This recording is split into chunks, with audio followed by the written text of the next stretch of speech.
Hello Crow Coven and welcome back to our channel. My name is Nyx and this is Crowmate's Apothecary, and I wanted to take a quick moment to welcome you all to 2024. So in today's video, we're actually going to be looking at your 2024 predictions. For all of the decks that I have set out, I actually will be showing you a card for each of the 12 months in order to see what information we can glean for you for the entirety of the year. But before we get to the reading, and if you're new, remember to hit the like button, subscribe, and also to leave a comment to let us know that you've joined us in the Crow Coven. And because we're going into a new year, feel free to put in your comment a few positive intentions to one, appease the algorithm gods, and also two, to really set that intention for yourself. And also, if you'd like to go the extra mile, feel free to share this video with a friend. You can also support our channel more directly by checking out our website at crowmatesapothecary.com, and that's where we create our homemade all-natural self-care products. And actually, on February 1st, we're going to be dropping a new line where we're going to be stocking our Aphrodite self-care products. And also, crowmatesapothecary.com is the only place where you could actually book a private tarot reading with me. So if you've ever felt that I've resonated deeply with you as a reader, or you're just interested in possibly setting up a booking, remember to check that out. And please, please, please, only support if you have the monetary ability to do so. And now let's go ahead and get into the intro of the groups. Starting on the far left side, we have the Mystic Mondays Tarot along with this crystal quartz, and that's going to be representing group number 1. Then we have the Art Nouveau Tarot and this Dragon Blood representing group number 2. Next is the Ethereal Visions Illuminated Tarot and this Pyrite, that's going to be representing group number 3. And lastly, we have the Marigold Tarot and this Honey Calcite representing group number 4. So if you need a moment, feel free to pause the video and really meditate on the cards that I have set out for you. And when you've made your decision, head on down to the description box below and then click on the timestamp that corresponds with the group that you chose. And now, without further ado, let's head into your reading. Hello, Group 1, and welcome to your 2024 predictions. So you chose the Mystic Mondays Tarot along with this crystal quartz here. I'm going to go ahead and show it off to you again. And we're going to have that set aside, but the crystal quartz can really talk about amplification. It can also be used as a form of purity as well. So I'm just seeing already that this year is going to be very intense when it comes to the energy that you put into it. So whatever way that you are approaching this new year, just know that whatever mindset you have, that lens that you're seeing the world through, you are kind of going to have that affect the outreaches of your life and of just every aspect of yourself. So please set some clear intentions. That's the feeling that I'm getting. Obviously, this is very translucent. Being able to see things for what they are. I'm really getting these very quick messages already from that crystal for you, group number 1. But let's head into your tarot to start you off. So I actually sat down and I pulled all 12 of the cards already before I even filmed the intro. So I have not seen these, and I'm just going to pull them and lay them out as we go. So starting off, this is the card for January, and we are seeing the Six of Swords. And the Six of Swords in the reverse position really talks about not being able to move on from something from your past. So you are actually bringing in, I'm getting this feeling that you're bringing in some of your previous problems from 2023. They're being pulled into 2024, which this could be for a myriad of reasons. It could be maybe something happened in November or December that is still weighing on your mind, or maybe it's just a bigger grief or a bigger struggle that you went through that you just haven't been able to shake off, and you need to go through a healing process. Whatever it is, I am seeing this still sort of weighing on you, and it could have even possibly put maybe like a damper on your 2024. Like maybe you're seeing it a little bit more pessimistic or in a bitter light. And that's what I mean about this crystal quartz, is amplifying whatever your mindset is. The swords talk about mental clarity and things pertaining to the mind. So if you are having a hard time working through anything that has to do with your mental state, this year might be a word of warning almost, where we want you to focus a little bit more on that. Because again, we're seeing that you can't move on from something. You're carrying a lot of baggage from your past into the new year. And again, it might be something that you've been struggling with all your life, or it could be a new hurt. So January, you're going to feel it more than usual.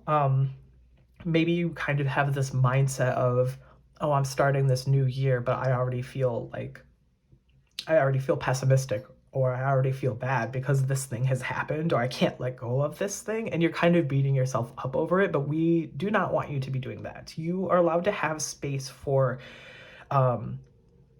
needing to heal and taking that time to heal. So don't beat yourself up over things from the past, and try to really pay attention to your thoughts and how you're thinking during January, so you aren't falling into this cycle of really bringing yourself down.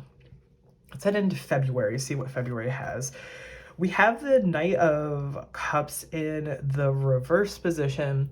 And so this is giving me an immediate feeling of either you have unrealistic goals for yourself, or particularly for another person, or you're going to be feeling just very, very moody about some certain situation. For some of you, this could possibly have been, maybe you had or are going through a breakup, and then in February you're sitting there going like, oh, well, maybe we'll get back together, and you're sitting there like maybe stalking this ex-lover, and you notice that they are hanging out with other people, and you start getting a little bit jealous or upset about this. That's kind of the feeling I'm getting from seeing specifically a person in this card. It kind of gives off that feeling like something happened and now you're still upset about it. But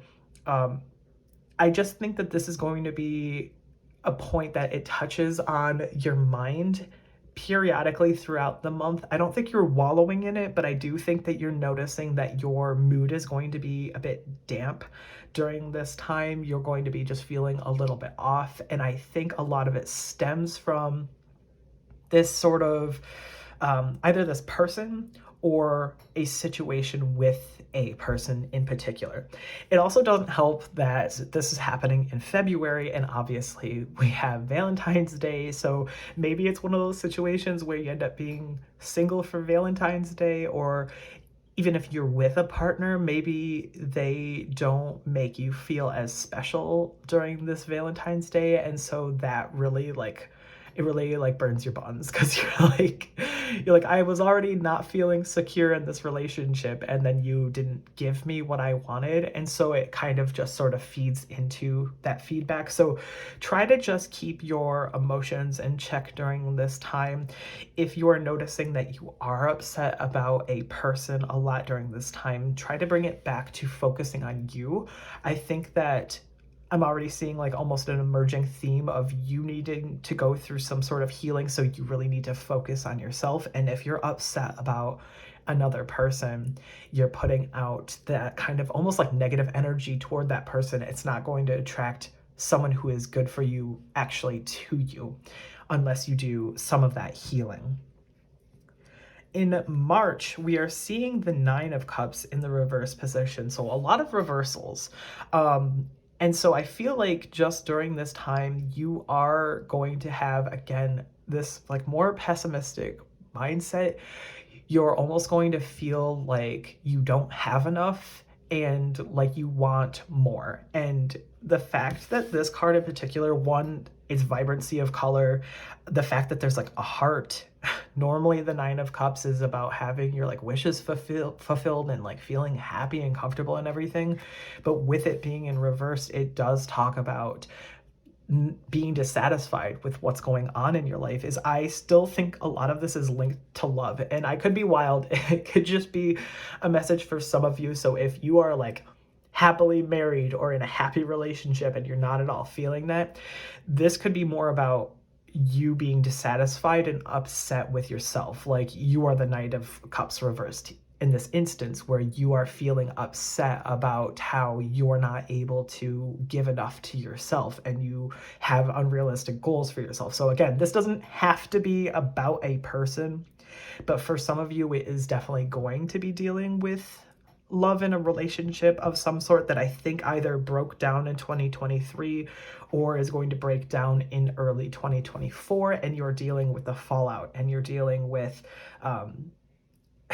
how it's affecting you, because when you're in a relationship, it feels like you give yourself so much to this person, so it almost feels like you don't know how to be yourself. And again, if this is not about a person, I think you may have set some unrealistic goals for yourself, and you're holding yourself to such a high standard that when you aren't able to meet that goal, you start kind of like breaking yourself down, and it's just affecting your mentality. So in March, try to go into it with this sense of maybe even reprioritizing how you feel about your life, the goals that you set, the people around you, things like that. Because I think you're going to see in the early part of 2024 that this is going to, it's going to be hard, and you're going to feel like, oh, great, there goes my entire year. Like, it's going to feel like almost like, oh, well, I went through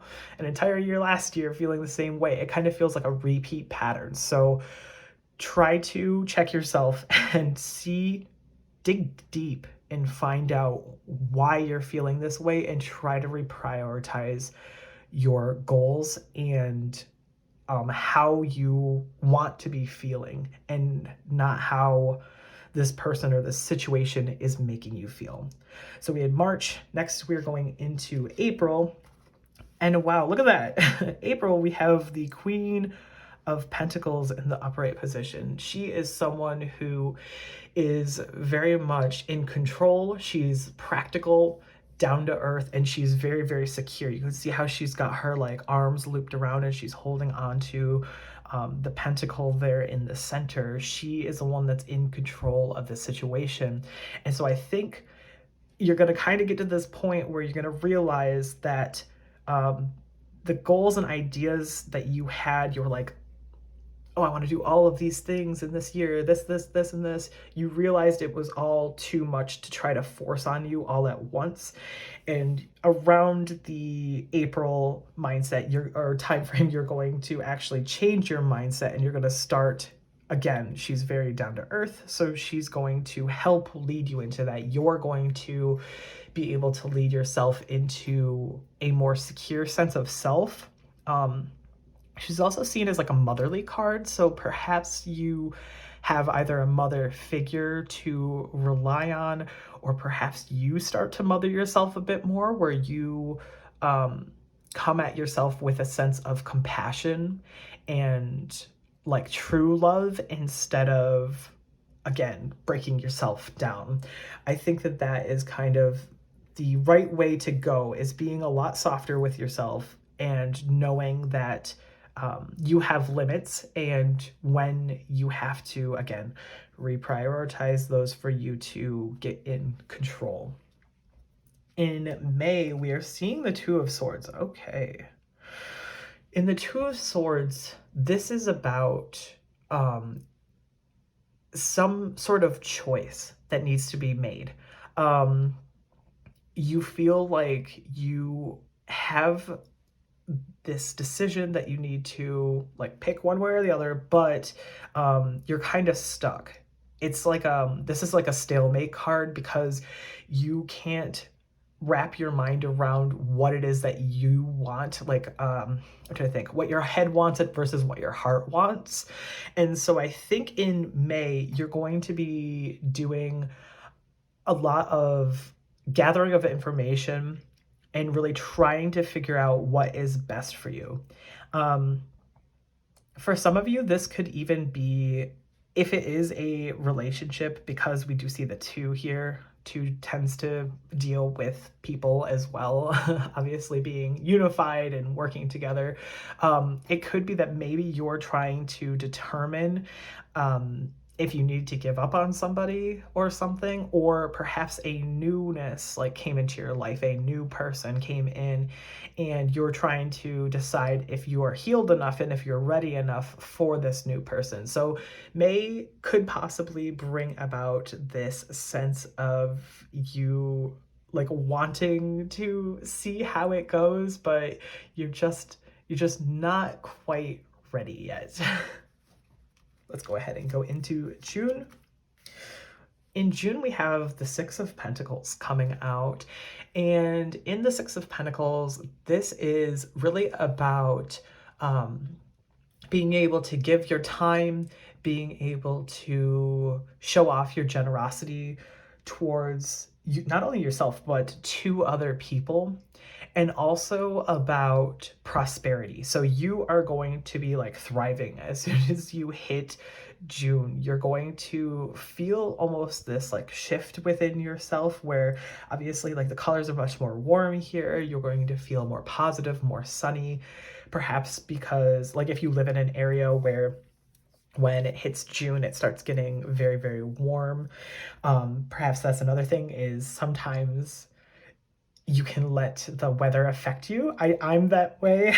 So like when it's winter like it is right now for me, it's like don't want to do anything and I just want to stay inside and be all bundled up and everything, and my mood definitely dampens. But as soon as it starts getting like sunny out, I'm like, yes, I'm thriving. So it could be sort of that sense as you start feeling more aligned with yourself during this time. I do see you giving yourself a lot to other people in the way of your time or perhaps your money. Maybe you get to the point where you actually start giving to charity, or you actually volunteer some of your own time to help someone else. And I feel like this is going to be pretty, like whatever it is that you end up doing with this, is it starts feeling very fulfilling to you. This is June. In July, we have the Four of Pentacles. You have a lot of Pentacles coming out now, and so that is showing me a lot of stability.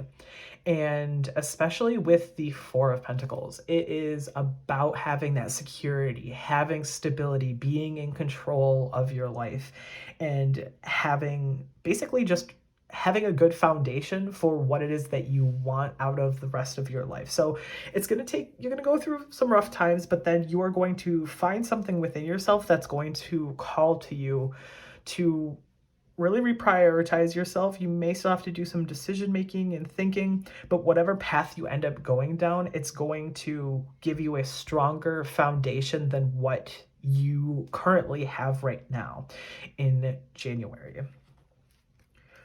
In August, ooh, yes, the moon in the reverse position, you are going to, it's almost like an epiphany moment where the curtain gets drawn back and you are able to release your fear and step into the unknown. The moon deals with illusions and anxiety and insecurities. So I see you being able to look past that.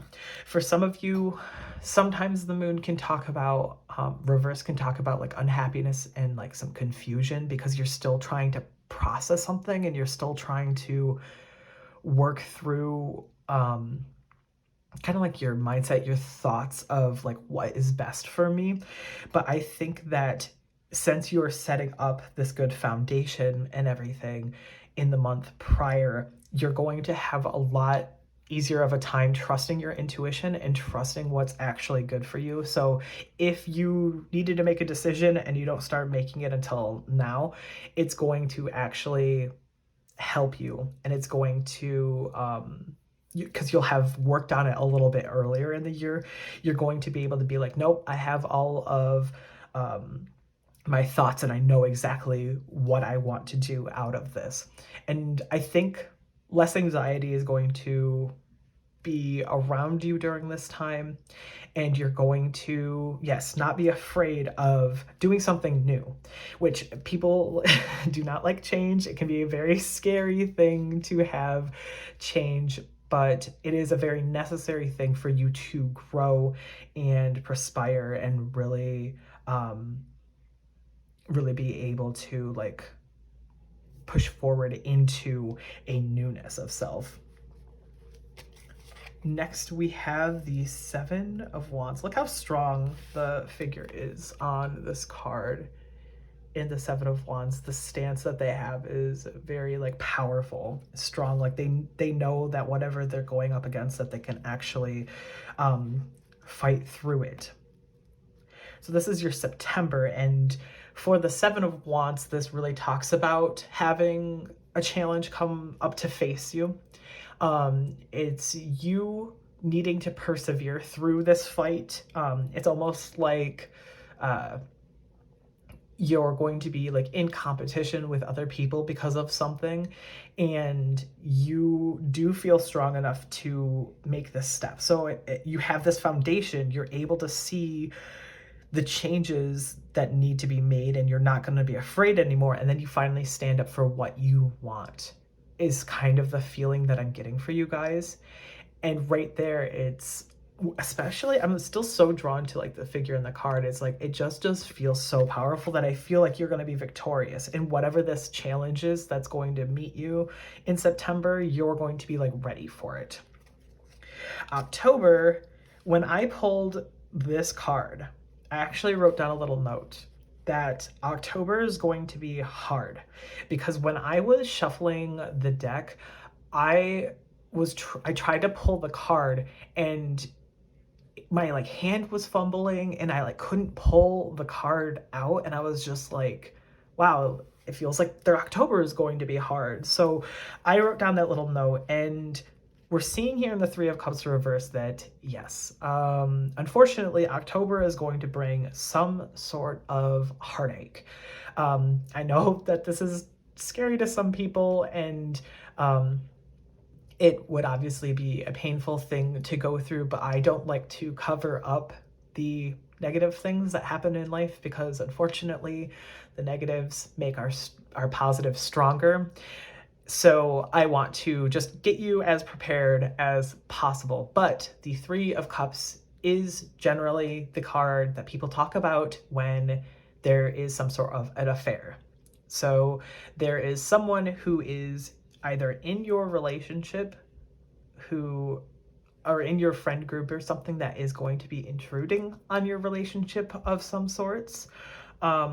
Or, I mean, it could be a complete stranger, but like, look, there's these Three Cups. Normally when it's upright, it's all about celebration and friendship and love.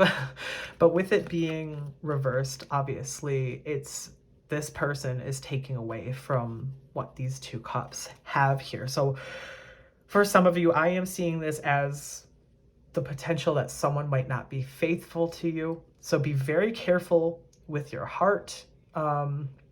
Be much more aware if you could, like, say you're with someone, be very aware of what's going on in October. Really talk to this person if you want to work things out with them and you don't want to get to this point where they may be tempted by someone else. It's possible that you guys need to dig deeper into your emotions and really open up to one another to see like if you both are fulfilled in the relationship, so you don't have to go through this. Also, in the Three of Cups reversed, it could mean that there's too many people who have opinions about your relationship. So perhaps you actually got into a new relationship. Like, say there was a breakup here, you're on your own for a little bit, you're trying to decide if you want to date a new person, then you start feeling this new foundation, and you're like, oh, I'm really excited about this, and you come out and you tell everybody, but you're met with this challenge of perhaps people around you, like your friends are like, oh, I don't really like them, or what you two are dating, like things like that. And people have just opinions about you guys' relationship. That might be what's happening during this time too. And It all depends. It's a case-by-case basis, of course, on how tight you guys are, how mature you are, the length of when you started dating. This might be your first complication to go through, is the opinions of other people and what they think about you. And so I want to make sure that you are ready for that. So even if it's not an affair, that's just what this card can often appear as. It could just be too many people have opinions.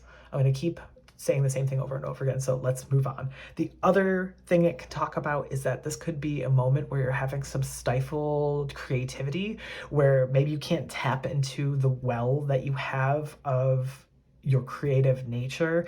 And so you might be having a hard time with that. Again, with that note that I wrote about October being hard, it just feels almost like there's going to be something you're going through that's just really going to, one, piss you off, but two, it's just going to be a struggle, and you have to show up for yourself to make it through this month with less stress. Next, we have in November, we have the Hermit. And in the Hermit, this is a time for you to go into an introspective mode. It could be that maybe you're doing a little bit more soul searching as the seasons shift and it starts to become cooler weather. That is always when I go into a more introspective mode. I don't know why, but it just seems to be my time where I pull back and I kind of start to reflect on what has happened during the year and like the things I could have done differently, or the path that I chose. So for you, I think it's going to be much of the same, is where you're going to be looking back on the things that have gone on, and you're really going to turn to your like inner guidance and try to process these things. This could be a time where you need to be alone, and that doesn't necessarily mean that, like, say you're like with a partner and maybe you even live with them, you don't have to be like, bye. Like, you don't have to cut contact from everyone around you. It just might be that for you to recharge yourself, you're going to feel more aligned with having this time to yourself and really being able to start something that is really self-care for you, that will help you just get in touch with, again, your thought processes, being able to reminisce on everything that happened and what you've been through, and really process those things before the end of 2024. Lastly, in December, we have Strength coming out. Another major arcana that's a great way to end this year. You're going to feel a lot stronger, I feel like, than you did at the end of 2023, especially if you take this advice. Again, tarot is literally just advice. Things can change. You have free will, so you can make any of this change in whatever way. It's just, this is the overall feeling that we're getting. And I do see a positive outcome for you at the end of 2024, where you're going to feel so much stronger within yourself. You're going to have a lot more courage going into 2025. You're going to feel more like you're in control. And I also see you being more patient with yourself. You're not going to feel like you have to rush decisions. Maybe you learned this lesson here with the Queen of Pentacles, like bringing it back to yourself, bringing it back to a more secure and like down to earth sense. I think you've learned that lesson throughout 2024, and whatever it is that you are going through, you're going to come out of it definitely a lot stronger, a lot happier. It doesn't feel as chaotic. I feel a lot more like warmth here, even though we do have, with this purple, we have the cooler tones, we have the warm tones above. And so it's almost giving off this feeling of like, you're not completely optimistic, sunshine and rainbows or anything like that, but it feels a lot better than how we're seeing in January here, where it's, one, the swords, especially in reverse, and then like all the blue and everything. It just feels more like drab and somber, and this feels far more hopeful. So I think you're going to recognize this during the year, and you're going to make this shift. So now I'm going to pull some self-care cards for you to see what it is that you can do during 2024 that can really help you. Things to maybe pick up, like say if like journaling pops up and you haven't ever journaled before, maybe look into starting that. So let's go ahead. For group one, what self-care practices can they implement through the entirety of 2024? This first one doesn't want to come out. Okay. Oh, okay. So that is the sex card. So yes, if you are somebody who does not enjoy or is not active in that way, this could be seen as a more passionate way of putting yourself into the things that you do. So striking passion within your creativity or into the things that you research and putting that sort of drive and that sort of passion and love into that thing. So if it's not into another person, it's into something. So again, that's just for those of you who do not enjoy the act, but if you are someone who enjoys this carnal pleasure, don't be ashamed to partake in it. Don't be ashamed if it's something that you want to do for fun. If it's something that maybe you don't have a standard partner, if it's people that you just meet and date, do not shame yourself during that time. Just be safe during 2024 and just take enjoyment. Now let's go ahead and pull a few more self-care cards. The next one we have is Make a Meal. I love this card. I am someone who I make like all of my meals. I don't go out to restaurants. And actually in 2023, one of the like, not even resolutions, but kind of like a challenge that me and my partner like put on ourselves was that we weren't gonna go and eat out for the entirety of 2023. So it was kind of like a no spend challenge. And I think we lasted like 8 months. And then like one day I was like, you know what? I can't do it. And I ended up breaking it. And I felt so bad breaking that streak. And then we just like ate out for like 3 more months. And we were like, no. So the stress of winter really got to me. So again, this year once again, we're doing it, and we started off strong. We haven't gone anywhere for the beginning of January, but we're going to continue, and I'm going to see if we can do it for sure this year.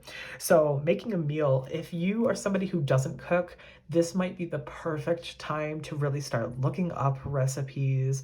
Or if you really love eating at certain restaurants or a certain style of food, start like watching people on YouTube in how they cook these meals, or look up copycat recipes and try to recreate them at home, because it's so enjoyable to be able to connect with your food and know that the things, like, know exactly what it is that you put in. Because even if at the restaurant it has the menu and it says like these are the ingredients that are in it, or just in the description, this is what's in it, they tend to add so much more that can really be a detriment to your body. And it's just like unnecessary calories, where if you make a meal from home, you know it's going into it, you see the food, you're enjoying it as you're creating it, and then you get to enjoy the healthy benefits of actually eating a meal from home.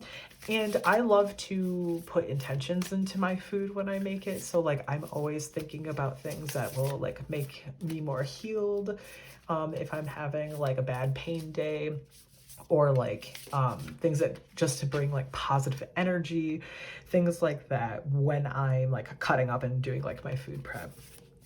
Let's go ahead and pull one more for group one. This one, please. Energy work. So yes, we are going to be going through a time of introspection, and a need to really look within and work on each of your energies. So if you have not done any sort of work with your like chakras, try looking up some YouTube videos or reading a couple books on what they are and how to balance them, and maybe focus on one at a time during each of the months kind of thing, and then cycle through them in order to bring balance to yourself.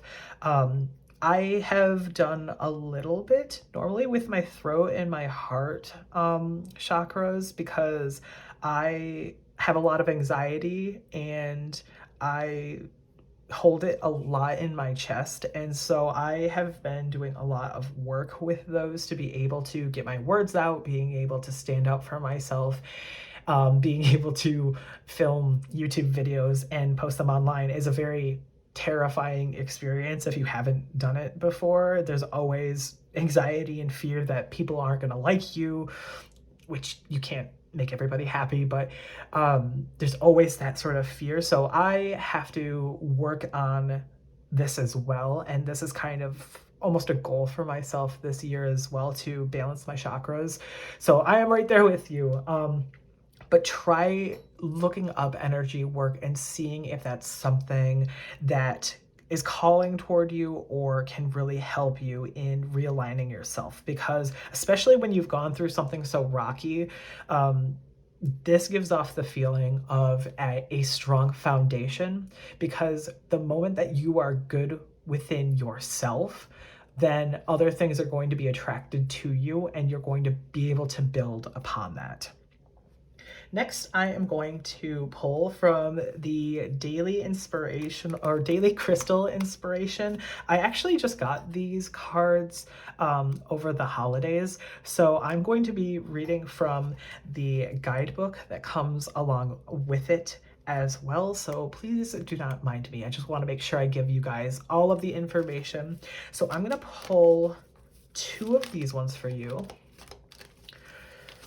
So the first one for group 1 for the entirety of 2024. What should they keep in mind during this time, please, Spirit? Ooh, yes. This one is so pretty. Phantom Quartz, and it says embrace change.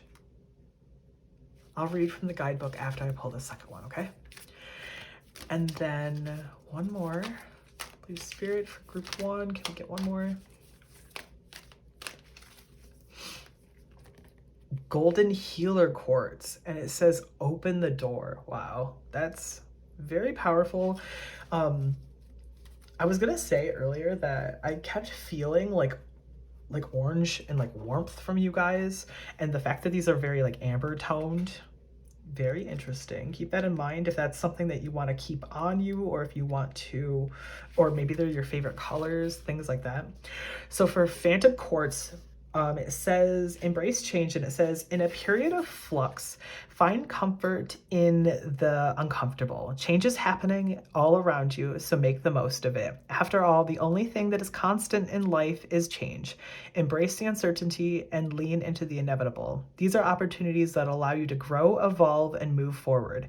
It's how you move through the stations of life that make or break your journey. Instead of resisting change, allow it to propel you forward so you can level up your life. And on it, it has an affirmation that says, I embrace change. So we kind of talked a little bit about that during year 2024. Is this, it feels like you're going through a couple of almost like rebirths, that shaky start, and then really changing your mindset and kind of trying to go about life in a different way, being able to see past and dealing with the change that we saw in the moon reversed. And then in the Golden Healer Quartz, find it. Keep going past it. It says, open the door, and it says, take it easy. You are ready to begin the process towards some form of healing, which we were talking about is like, again, it feels like you brought something from 2023 or even beyond, and you do have a deep sense of healing that you need to go through. Think about it. Think about an aspect of your life that is calling for your attention. Unlock the door in your subconscious mind so you can remember and overcome any experiences or feelings you may have blocked out. Allow yourself to acknowledge these emotions and then let your healing journey begin. Remember to take it slow and easy as you uncover the parts of yourself that need healing and as you embrace the better, stronger you on the other side of the door. And the affirmation is, I begin my healing journey. Yes, we talked briefly about it, but I feel like obviously everyone has to go through some form of healing. Everyone has gone through some form of trauma, whether they believe that they have or not. Unless you are completely sheltered in a bubble and haven't had anything major happen in your life, there's still probably something there that is actually holding you back and is detrimental to you, because life is about going and experiencing new things. And so if you are tucked away, then you are not doing anything to better or heal yourself. So whatever walk of life you come from, there's something that's going to need to change and there's something that needs to heal. And I think that if you needed permission to let yourself heal, maybe this reading is that for you. Because sometimes people who have been through bad things almost feel like they deserved them, and then they kind of fall into this mindset where they start going, of course this would happen to me because like I deserve it. Like I deserve this because I'm a bad person or because XYZ kind of thing. Because I have been there and I had to really give myself permission to heal and change and grow from the things that happened to me. And it isn't like an easy thing. It's not like you can just flip a switch and you're like, wow, everything's better. So just be patient with yourself. Allow yourself to open that door so you can go into a new like chapter of your life, being able to heal, embrace that change, be able to shift your mindset. These are things that I think dealing with your mind, really looking into either seeking therapy or starting to journal, working with shadow work, any of those things that you can do, whatever level, whatever monetary level you're able to throw at it, I think would be extremely helpful for you during 2024. And if you've been putting it off, this is kind of like your wake-up call. Like, I want you to do it. I want you to leave me a comment down below saying, I am going to do this, because honestly, it is one of those things where I put it off for a long time too. Even when I had the monetary ability to find a therapist, it still took me a little while because I was like, yeah, I'll do it. And then like a year later, I was still saying, yeah, I'll do it. But I was so afraid of unpacking everything because it was just so much that it took me a little bit of time. But now I've been seeing a therapist regularly, and it has done so much for my mental health and ability to understand myself a lot more. So even if you're somebody who you think you're fine, there's something there. So try your hardest to see what isn't working in your life and find a way to change it and to grow it. Lastly, of the cards, I'm going to pull from this oracle deck here. So for group one, this is going to be almost kind of like a theme for the entirety of 2024, something that they need to focus on or hear. Please, Spirit, can we get that? Yes. Ooh, yes. So in this card here, this is Polpo, and it says embrace the shadow self. So I was talking about shadow work earlier. So there's a possibility that you really need to dig deep into yourself and do some extreme shadow work. And if you've not done shadow work before, it is very taxing. You have to dredge up a lot from your past and a lot about what you truly deeply feel on the inside and how to be okay with it. So the embracing the shadow self, we can't get rid of it. It's not something that you can just be like, actually, no, I don't have any flaws. It's you recognizing those feelings that you have and knowing how to shift that mindset. So for example, this is a quick example. So I have plenty of shadows that I have to deal with, but one in particular is like, I used to be extremely envious of everyone around me because I either thought they were more attractive than me, or that they had more money than me, or like a better job, or things like that. And anytime I would like see someone else doing good, I like felt bad because I almost was like, well, I deserve that.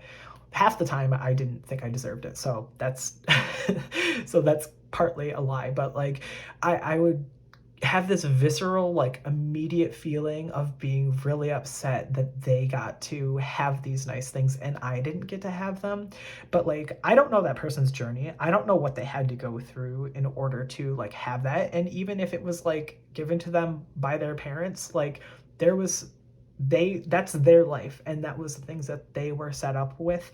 And I need to not frame my life um in like that mindset. I need to frame it into what I have and like how I can change and how I can better myself. So now I don't have to deal with this as much because I've already done that shadow work of being like, yes, I can have that immediate reaction of being like, oh, I'm really jealous, but I have to pull back. And instead of being insecure and being like mean about being like, they don't deserve that, like instead of coming at it like that, I'm instead recognizing that they probably went through some hardship. They probably went through um, like a lot of growth to be able to get there, and that yes, they do deserve those things. And again, this was like when I was a teenager. I am 35 now, so I've done this healing throughout the years. It's not like something you just wake up and you decide, oh, I'm healed from this. It takes a long time to recognize these parts of yourself because it's like scary, ugly parts that you don't want other people to see. But when you can recognize them in yourself and you can embrace them and you can work with them, then you don't have to be afraid. Like, I'm not afraid of sharing that story with strangers on YouTube because I don't feel insecure anymore about that. I like don't sit there and hold on to those jealous feelings anymore. And so you digging deep and feeling what it is that has really affected you and what really gets you riled up and like hurts you deeply, see what those things are and kind of start to work your way to the root of the problem and try to figure those things out. That was a lot of rambling, but I think it's very important for you. Lastly, I have not done it yet because we actually purchased these a couple of months ago and we were going to start in January. But my partner and I got some shadow work books. And so you can actually find shadow work journals anywhere online, probably even Amazon. And if you need help, that's kind of like a step-by-step guide on how to do it. Again, there's probably free resources on YouTube as well. In fact, I know that there are, so look on YouTube if you're curious. And lastly, I'm going to roll the Astro Dice to see what your three most powerful or important zodiac signs are going to be. So this could be yours or someone around you that could be affecting your life during this time. So keep watch. The first one we have is Cancer, and actually we have the moon is also represented by Cancer as well. Next we have Capricorn. And lastly, we have Aries. So it could even be the seasons too. So like Aries season, Cancer season, and Capricorn season could actually be very powerful times for you. So keep watch during those times if there's any shifts or anything big that's happening during those times. Look those up to make sure you know which days they like fall on as well. All right, this was a big one. Thank you guys so much for getting this far in your reading. I know it was a lot. I'm sorry for the rambling, but I really wanted to do a bigger reading for you guys because obviously it is 2024. We had a lot of months to get through, and I didn't want to just like throw the cards out and be like, okay, bye. I wanted to give you a little bit to digest and work through. So just make sure that you take this as advice. Of course, again, you have free will. So if you need or want things to change, or you can see it kind of happening like a mile away, and you're like, kind of thing, make sure that you do what you need to protect yourself. Don't be afraid of change. Don't be afraid of healing. You're allowed to heal, all of those good things. And if you did get this far in your reading, leave a tiger emoji in the comment box below. And also let me know, again, your intentions for 2024. What are you going into this year with that you're that you plan on working on, or mindset changes, or anything like that? I would love to hear from you guys. And also, if you have any ideas for videos that you would like to see, I'm always taking suggestions, because otherwise I have obviously like a backlog of ideas that I want to do, but I'm also interested in hearing from people from the Crow Coven and knowing like what it is that they're interested in seeing. So again, thank you guys so much for getting this far. I hope you have an amazing 2024 and that you guys are able to heal and be able to prosper from this year. All right, and I'll see you guys in our next video. Hello, group number 2, and welcome to your 2024 predictions. Thank you guys so much for joining me for today.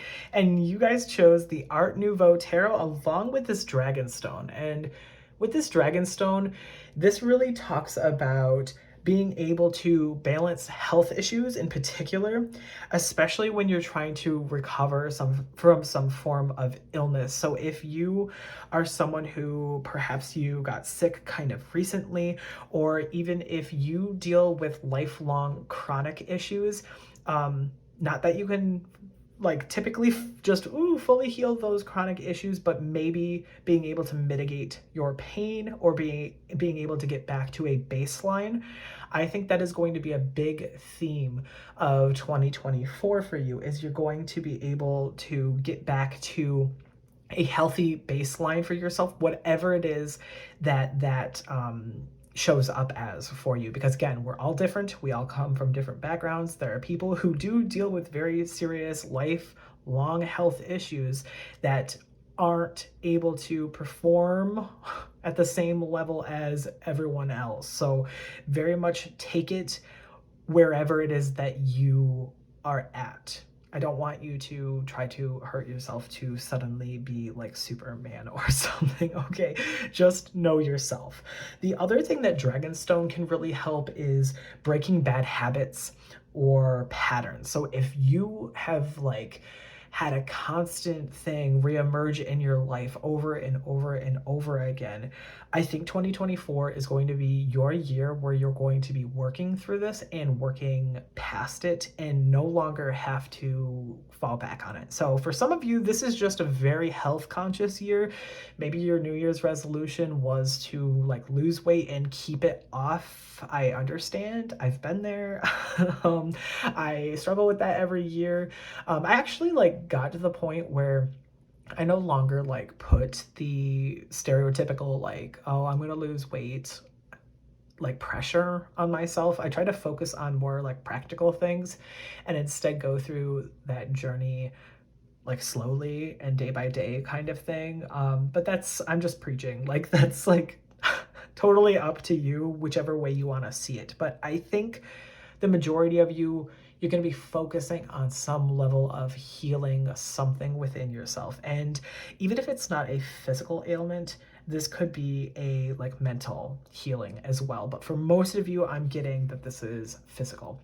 So these cards here, I pulled 12. I have not seen any of them. I sat down even before the intro and pulled them all out. So these are going to be representing the 12 months of 2024, and we're going to just see what advice you can get from them. So this is going to be a long reading. I didn't realize how long it was going to be until I finished up group 1, and it ended up being, I think, like 46 minutes long. So yours may be kind of around that time. So remember to get a pen, paper, pencil, whatever, to take down some notes so you don't have to like it doesn't go in one ear and out the other and you have nothing to show for it. Take down notes. And also, if you need a snack or beverage, this would be a perfect time to get those started. So let's go ahead and get ready into, we have January 2024's first card coming out, and it's the Two of Cups. So I am seeing that there is some sort of partnership that you are falling into, whether this is maybe you and your current partner are just really solidifying yourselves. Maybe you guys got married, maybe you're taking the next step, or maybe it's a completely new relationship where you either just met someone or you're about to meet someone where you're going to feel this immediate attraction to this person. Whatever it is, this has to do with two people coming together and really being unified. So you're either seeing all the same, like you have the same values, or you guys have the same level of like chemistry to work with one another.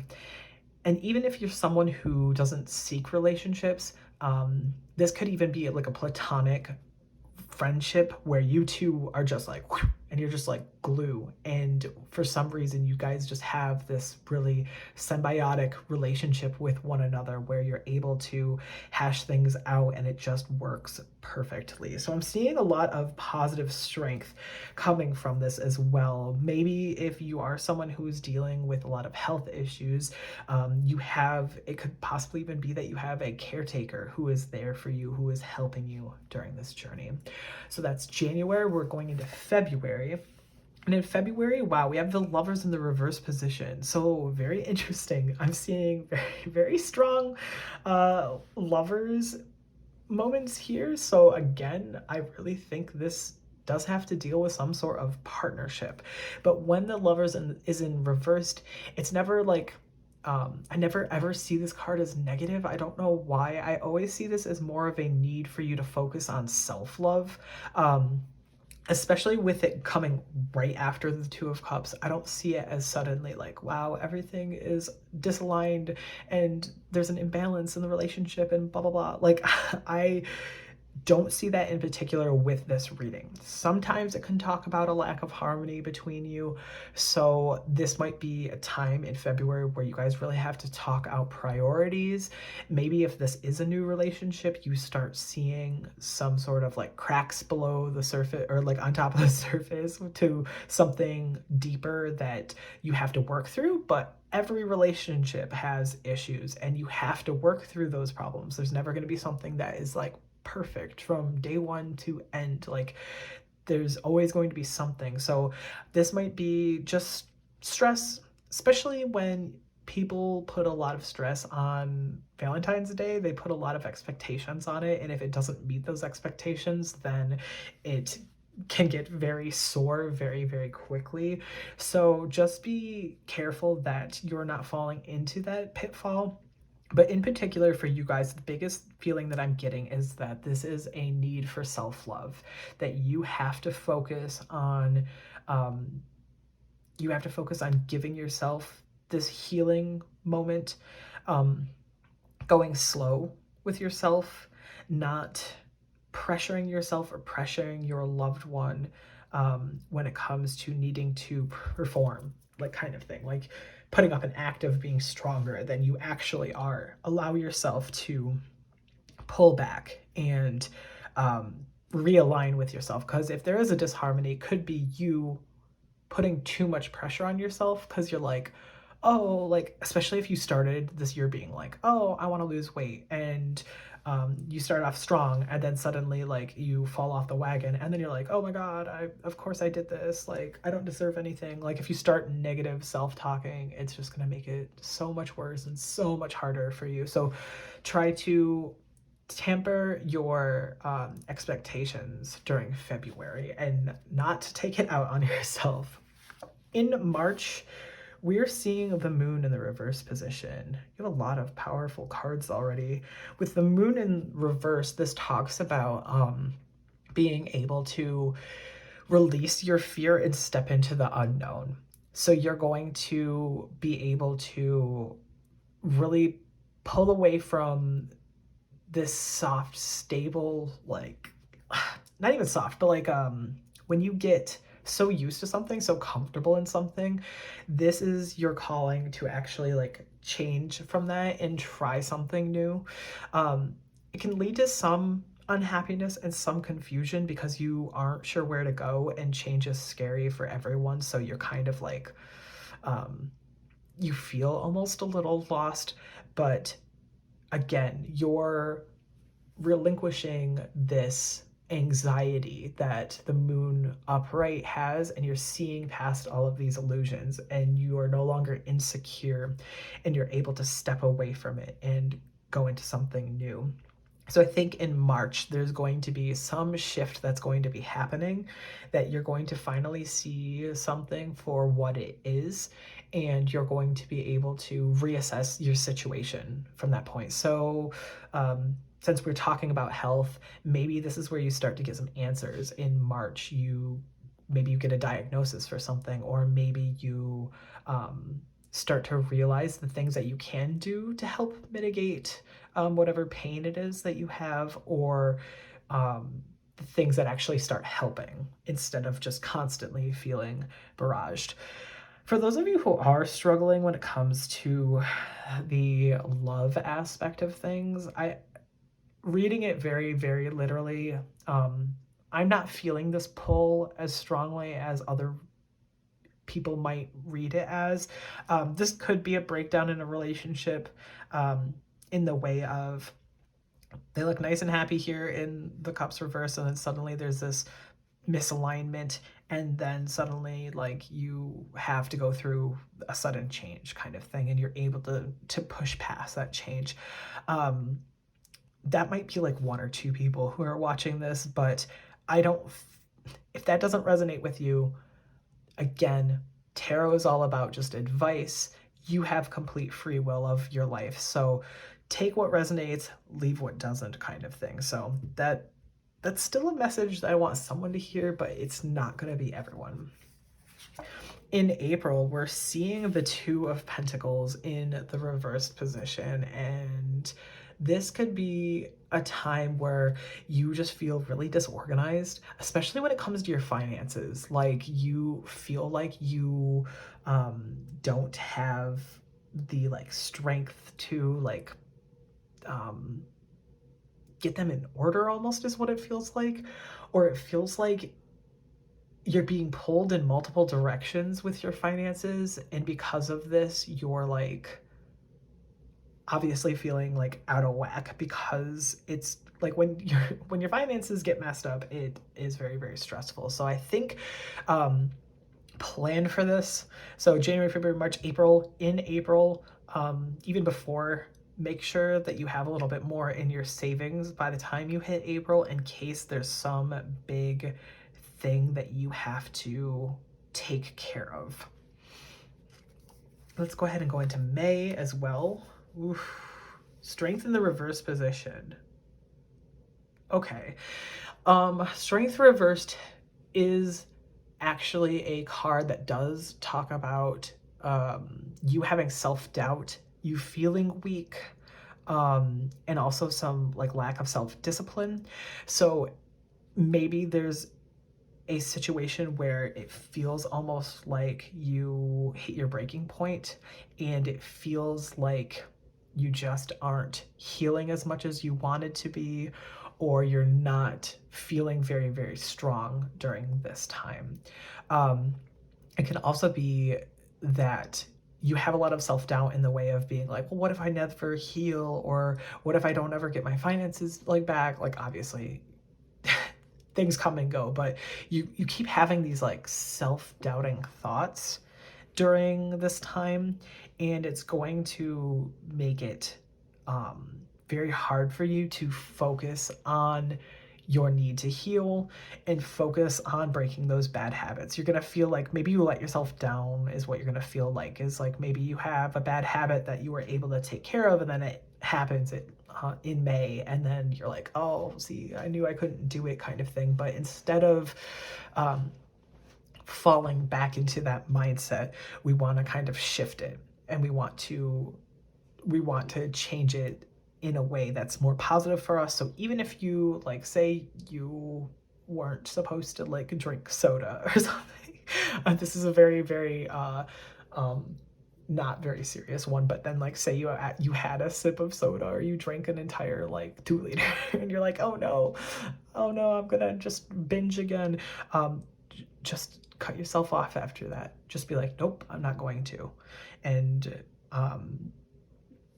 don't fall into that pitfall of being like, well, now I'm just going to do it every single day, because that would make it so much worse. In June, we're seeing the Chariot in reverse. Wow, you have so many major arcanas in this reading. With the Chariot being in the reverse position, it's normally feels like you're a little bit out of control. You're not sure where to go. You're not sure what to do. You could be feeling more like aggression. Like you could be feeling more like stressed about the things that are going on around you. Also, Chariot's about like movement. So with it being reversed, it feels like stopped. Like it feels like whatever momentum that you did have is just like whoop, and it's halted. I think this stems from, a lot of it stems from you not being gentle with yourself. So we're seeing this issue here in February where you weren't aligned with something, whether it's a partner or yourself. I feel like you're not aligned with yourself and you're gonna try to push yourself too much, and that's what's gonna cause almost this burnout. Feels like a burnout period. And why I say that is when I was shuffling this deck and pulling these cards, I wrote 2 notes down to share with you guys. When I pulled the April, May, June, and July cards, I pulled them very fast. Like for most of them, I'll like shuffle, pull a card, shuffle, pull a card. But for some reason, it was like April, May, June, July, boom, boom, boom, boom, all in a row kind of thing. So I feel like your April through July is going to be very, very quick. And so I'm kind of getting this feeling like if you push yourself too fast, you're going to feel these months fly by, and it's going to suck on your mindset and on your body because you're going to have pushed yourself. So really go back to basics and get aligned with yourself. I'm saying this right now because I feel like you need to hear it. Even if you don't heed my warning, I feel like you just need to know that it's okay to slow down and it's okay to treat 2024 like a restart. Like you just getting your life in order to progress next year. I don't know, I'm trying to think. So like I tend to have this happen to me. I don't know if the same goes for you guys, but like there will be some years that feel like stagnant years and then some years that feel like growth years. And generally speaking, it's not even like stagnant in the way of like I'm not doing anything. It tends to be stagnant in the way of like nothing big or major is happening. It's more like I am doing a lot of behind the scenes work. So a lot of like inner work, a lot of healing, a lot of research, learning new things and beginning to implement those things. And then the next year I will be like coasting. It'll be like I sowed my seeds and now I'm harvesting is kind of the feeling. And it feels like you're in the sowing your seeds kind of camp where you kind of need to take a step back. You need to be softer with yourself. You have to go back to your foundations, square one, that kind of situation where you have to really, really like set new and safer intentions for yourself so you aren't like hurting yourself, honestly, is what it feels like. And so I do feel like 2024 is going to kind of be that sort of year for you, especially if you burn yourself out early. So if you are trying to do too much right now, you're trying to hit this year hard, hit the ground running kind of thing, maybe pull back and really reassess where you're going and what you're doing. So for July, the last one we have here is the Four of Wands. And this one talks about having a like celebration. It's normally the marriage card, it's the home card. It is a foundational card where you are being able to feel just like so safe and like loved in your community and your home and everything. It suddenly feels like everything is like all better. So maybe there's something going on that's going to bring you this sort of relief during this time. Maybe this is when you start being really serious about creating a foundation for yourself. Even with advice and warnings, maybe you push yourself too hard during this time and you have to go back to your foundations. It's funny that we were talking about foundations when this card did come up, because I always see this as my foundation card. I wish I had it in here, but I didn't bring it with me. In the Rider-Waite Tarot deck, it is like 4 posts in the ground, and then there are like banners, and then there's a home in the background. I'm fairly certain that's what the card looks like. And it just brings this feeling of love and joy and happiness. And I do think that that is something that can really like come to you during this time, but I do think you need to recognize when you have to slow down. So in August, we're seeing the Ace of Cups. This is talking about love. It's talking about creativity, having all of these like strong emotions for things to the point where you feel just like very grateful and very loved. Again, that compassion into your life. So this is going to be a time where you are feeling thankful for the things around you and feeling pretty like blessed for the things around you as well, is kind of the vibe that I am getting from this card. So it does, you are seeing like kind of an upturn of what has been going on, and we want to make sure that you continue down that path as well. Next, in September, we have the Five of Pentacles in the reverse position. This can be talking about you recovering from some sort of financial loss. So how we were seeing this issue here in the earlier part of the year with the Two of Pentacles, where it felt like your finances were really out of control. This could be when you are starting to see a change in your finances to where it's kind of going on the upswing. And you end up healing from that. I'd say be careful during 2024 when it comes to big purchases. Like, make sure you have all your ducks in a row before you make that large purchase, or even get more money in your savings before you make the purchase in case something else comes along. So say there's like a hidden bill or something, or like you forgot that you needed to purchase something later on in the year, or like something happens with like your car, like that you need to fix or whatever. Making sure that you have that so you aren't suffering again later on in the year. Just be very careful, I'd say, this year when it does come to making bigger purchases. This can also talk about feeling this sense of it's like a spiritual poverty where you feel like you don't have support when it comes to your spirituality. Maybe if you are somebody who works on yourself when it comes to like maybe you do divinations, or maybe you work with some form of God or something, maybe you don't feel the connection as much during this time. And because of that, you notice it a little bit more, and it's something that it's almost like a lack of faith. It like feels I don't know why I'm getting this like feeling, like this like wash over me right now, where it feels like just the sadness. It just feels like you can't connect in the way that you want. And maybe something happens during this time that kind of shakes that up, and that's why you're feeling that way. But again, tarot is all about advice, free will. You're able to do what you need. This is just kind of a warning that that might be coming up around this time in September, where you're going to be feeling this way. In October, we are seeing the sun in the reverse position. I love the sun, whether it's upright or reversed, it's always a positive card.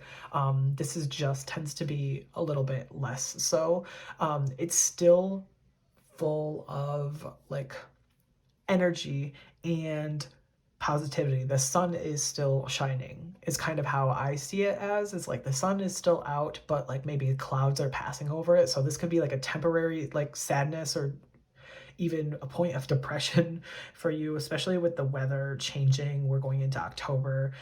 It could be that maybe when the leaves start to die, your happiness wanes a little bit. That tends to happen to me. So I don't know if you're the same way, but I always tend to get seasonal like affective disorder where I just feel so bad during the winter months that it's hard to be optimistic and positive. So maybe that's one of the things that you're feeling. You could also feel maybe as you're heading into the end of the year, maybe you don't feel as if you're as successful as you wanted to be. And that's all about, again, tempering your expectations in the earlier part of the year so you don't end 2024 being depressed because you're like, oh, I didn't actually heal all the way I wanted to, or oh, I didn't accomplish XYZ kind of thing. So don't see this as a failure. Try to earlier in the year, like obviously I'm posting this like mid-January because I was on vacation, but like try to use the rest of January to be like, okay, are these goals actually sustainable for myself, or do I have to kind of like realign it? Because if you realign things early enough in the year, then you can avoid this like end of year sort of heartbreak for yourself. So we had October going into November. In November, we have here the Queen of Wands, and she is someone who is she's very warm, very vibrant, very determined to get things done. She trusts in her ideas. She trusts in the path that she took. And she is very protective of that too. I'm getting this feeling that she knows like what she's about is kind of the feeling that I get from her. And she's not afraid to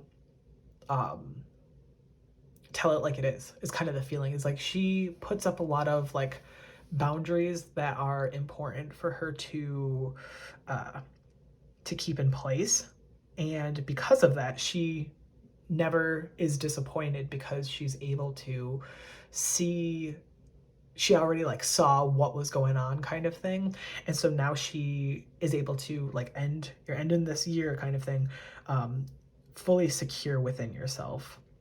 So that's what I'm thinking, is like you're going to feel a lot better about what is going on and what has happened towards the end of the year. I think because you're going to have worked on a lot of your inner work, and again, reassessing your situation can help you with that heartache. So I think if you do that now, you will be able to avoid a lot of this stuff that feels more murky. And then lastly, we have the Ace of Wands to end out the year. So in December of 2024, going into 2025, we're seeing this Ace of Wands where this talks about new beginnings, actually. It's about the potential that's there and what it can be created into.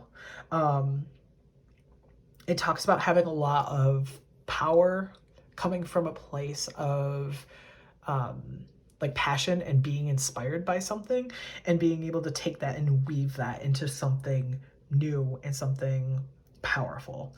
So again, I think that like overall this does seem like fairly positive reading. The only thing is that I think you need to really take care of your mindset and what you think you can accomplish versus what you can actually accomplish. Like, don't sell yourself short and be like, of course I could only do this much, or anything like that. I don't want you negative self-talking, but I do think that in order to have like a better outlook through the rest of the year, is you want to pare that down a little bit. Try to take it to as like, what is it, like brass tacks or something. Like, try to take it as like pared down again as possible, and work slowly adding those things on there. So say for like 3 or 4 months you only work on just surviving and going day to day, but then you add on like one next thing on the 5th month, and then you feel good with that for another 4 months, and then you add another thing. So then by the end of the year you were able to have a couple of things that you got to, but maybe there was 2 more things on your list that you wanted to work on. So what, I was able to accomplish all 3 of those other ones, and so now going into this next year, then I'll worry about those other 2 that I wanted to do. And that's kind of the feeling that I'm getting, is I feel like you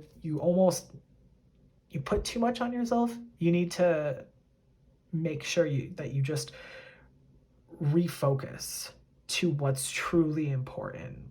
I'm being drawn towards this Lovers reversed again, the disharmony, the misalignment of those values and stuff.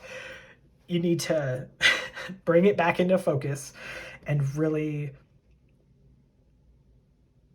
don't be mad at yourself. I don't know why I want to say that. It's like, don't be angry with what you can accomplish, because I think you need to go a lot softer than you possibly want. Next, I'm going to pull some self-care cards. So these guys here, I'm going to pull 3 of them for you, and we're going to see what it is that you can do during 2024 that can kind of help you in realigning yourself and working through these processes. So if there's anything on here that you haven't tried before, maybe do a little bit of research on them and see if you can implement them into your life. So the first one we have coming out is watch a movie. Look how comfy, cozy they are. Again, this is kind of harkening back to resting, because she's sitting there, or the figure that's in the card is resting with their pet, and they have like a cup of coffee or like maybe a tea or something, and they're just sitting back, they're cozy in their blanket, and they're watching a movie. So again, it's harkening back to resting. Allowing yourself to enjoy the media that you consume, because media can really give us a lot of inspiration. I've been inspired by everything that I have ever taken in, and I use it for my creative writing. And it always brings me joy to talk about media. So it's one of those things where if that's something that you enjoy, don't feel bad about doing that during 2024. Maybe with you needing to rest instead of going out and partying or going out and seeing friends, maybe you are taking a lot more time to yourself indoors and you are enjoying media. Even if it's just alone, you can go online and talk about it as well. Next we have connect with crystals. So if you haven't started a crystal collection, this is your calling to do so. It can get out of hand if you begin though. I'd say looking into crystals to help with healing could be very, very beneficial. You can find lists online. You can find people who have YouTube channels like dedicated toward working with crystals. If you've ever wanted to have either a little maybe like a little baggie that has crystals in it that's full of intentions to keep on your person for like protection or for healing. Again, if you want to pick up some dragon stone, again, this is what it looks like, and this is here to help balance health issues. So if you are interested in that, maybe find that crystal or other crystals to keep around you. really getting in touch with their properties. It can be very strange if you've never done it before, but literally there are times where I will just bring certain crystals with me to like work, to have on my desk, or to carry in my pocket, as they're almost like, it's like kind of a good luck charm, but it's normally more of a like, this one's going to help me with my speaking, and this one's going to help me with my anxiety. And whenever I feel anxious, I will sort of give that crystal like a hold, and I will feel a lot more safe within myself. Lastly, we have make a meal, and this could also be tied to your health. If you're someone who tends to rely on going out to eat, or you have frozen meals, maybe this is your year to start focusing on getting a little bit more creative in the kitchen, using fresher ingredients, putting your intentions into the food that you are cooking. That's something I love to do. I make all of our meals, so I actually was talking about this in group 1 because they also got make a meal. Is we don't go out to eat at all. I make breakfast, lunch, and dinner and all of our snacks, and whenever I do, I always put intentions into the meals of either healing or of love or happiness or mental clarity, things like that. And it really helps me feel even more connected with the food that I am making. So this could also be something that, again, maybe your health is tied to something with your diet. If you don't know anything about the microbiomes in bacteria in your gut, that might be something that you need to look into. Maybe you have to rebalance your hormones, and you can do that through food. There's something here with food that you need to really take back within yourself. We're also seeing a lot of like contained things that feel like it's things that you do within the home. So I think your home life is going to be really important during 2024. Again, we were talking about resting, talking about maybe not going out as much. I think you need to really pare things down and really get to your center and take care of yourself. I don't know how to say it without shaking you. Like, take care of yourself during this year, because I think that that's something that's really going to bring you some strong benefits. Next, I'm going to pull 2 cards from the Daily Crystal Inspiration, and I'm actually going to be reading from the book because I actually got these just during the holidays, so I don't know all of their deeper meanings. So I want to make sure I give you all the messages that you possibly need. So we're going to pull 2 cards for group 2 for 2024. What do they need to hear? I'm going to pull this one, Pyrite, and it says, let the money flow in. Yes, we were talking about having money issues, and that can always be such a scary thing. So really taking a chance to get your finances in order, especially during this time. Also, I don't want to make you listen to another like 40 some minute long video, but group 3, I believe, also is Pyrite, so you might have some messages in there to listen to if you're like, you know what, sure, I'll go and give it a go if you want to. But it was interesting that that one came out when I have all of these cards. All right, let's go ahead, pull one more please for group 2 for their 2024. I do not know how to pronounce this, so please, please, please don't judge me. Rondo Crozite? I said it with a question because I'm not sure if that's how you pronounce it. I will look it up after this and try to fix it for later videos, but it says, remember your worth. Oh, I love this. Rondo Crozite. That's what I'm going to say. So let's go ahead and pull out the book for Pyrite. It says, let the money flow in. A financial breakthrough is on its way. You have the power to create the wealth you desire. Put in the time and energy needed to pursue your financial goals. Hard work pays off. Be a money magnet and call prosperity into your life in all its forms. Money and fortune don't always appear in the way you would expect, so keep your eyes open for all the financial opportunities that present themselves to you. You're on the right track. Keep working, keep moving, keep going, and you will reap the rewards. I'm also going to add I'm notorious for like spending my like savings. I'll be like, I gotta save money, and then I'll be like, ooh, that thing that I like, and then I'll go, no, I don't need it, and then 2 weeks later I'll be like, I'm gonna buy it anyway, and I end up buying it, and then later down the line I'm like, I don't have any money, and I stress out. So this would be a great time to, one, I also suffer from this. Don't be afraid to let money go and let it come back. Money is literally like waves on a beach. It isn't constantly going up. There are times where you have to spend the money, and there are times where it's going to be tighter. You just have to be able to adapt to whatever it is that you have. So for some of you, be careful with your overspending if you're like me. Make sure you put money into savings for those bigger purchases so you can avoid having to deal with this Two of Pentacles reversed in what, January, February, March, April. Be careful with April. And then also, don't be afraid of money. It's going to come, it's going to go, and look out for new opportunities. And then before we move on to this one, I actually forgot. I had wrote another note for you guys, how we talked about the April through July feeling fast. I forgot to mention that in October, November, and December, it's going to feel like your year is going to slow down as well. So maybe because this is kind of when it starts to become a little bit more positive again, maybe you start to slow down and really recognize yourself during this time. So I just wanted to quickly point that out. So and lastly, I'm sorry, I keep jumping back and forth. Pyrite also has a affirmation. It says, financial prosperity surrounds me. So I wanted to make sure you guys heard that.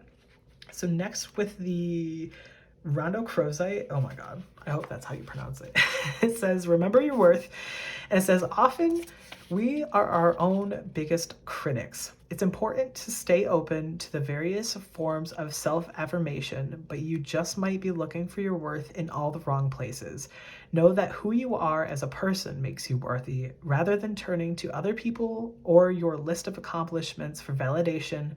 Find your worth from within. Your life has meaning regardless of any titles, experiences, or skills. You are important because you are you.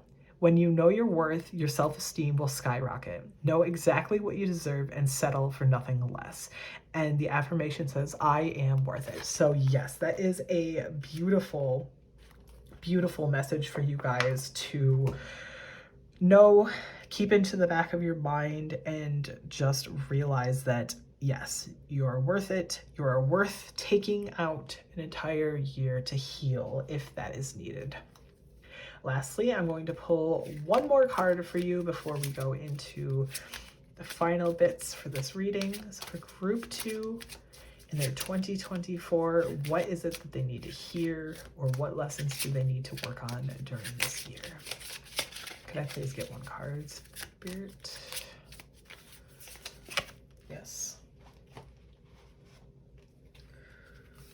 Okay, so in this card here, this is Diavolo, and it says, shedding the serpent skin. So something I think you need to hear is when creatures like shed their skin, it's because they are going into a new they're going through a transformation to really up level their life. So they have to shed their skin to make way for newer, healthier skin. They always get a little bit bigger. They're progressing, but it is a slow process. I used to have a snake. I really want a snake again. I miss snakes. I had a snake when I was younger, like in my early 20s. And I got him when he was just a little like hatchling, like he was so small.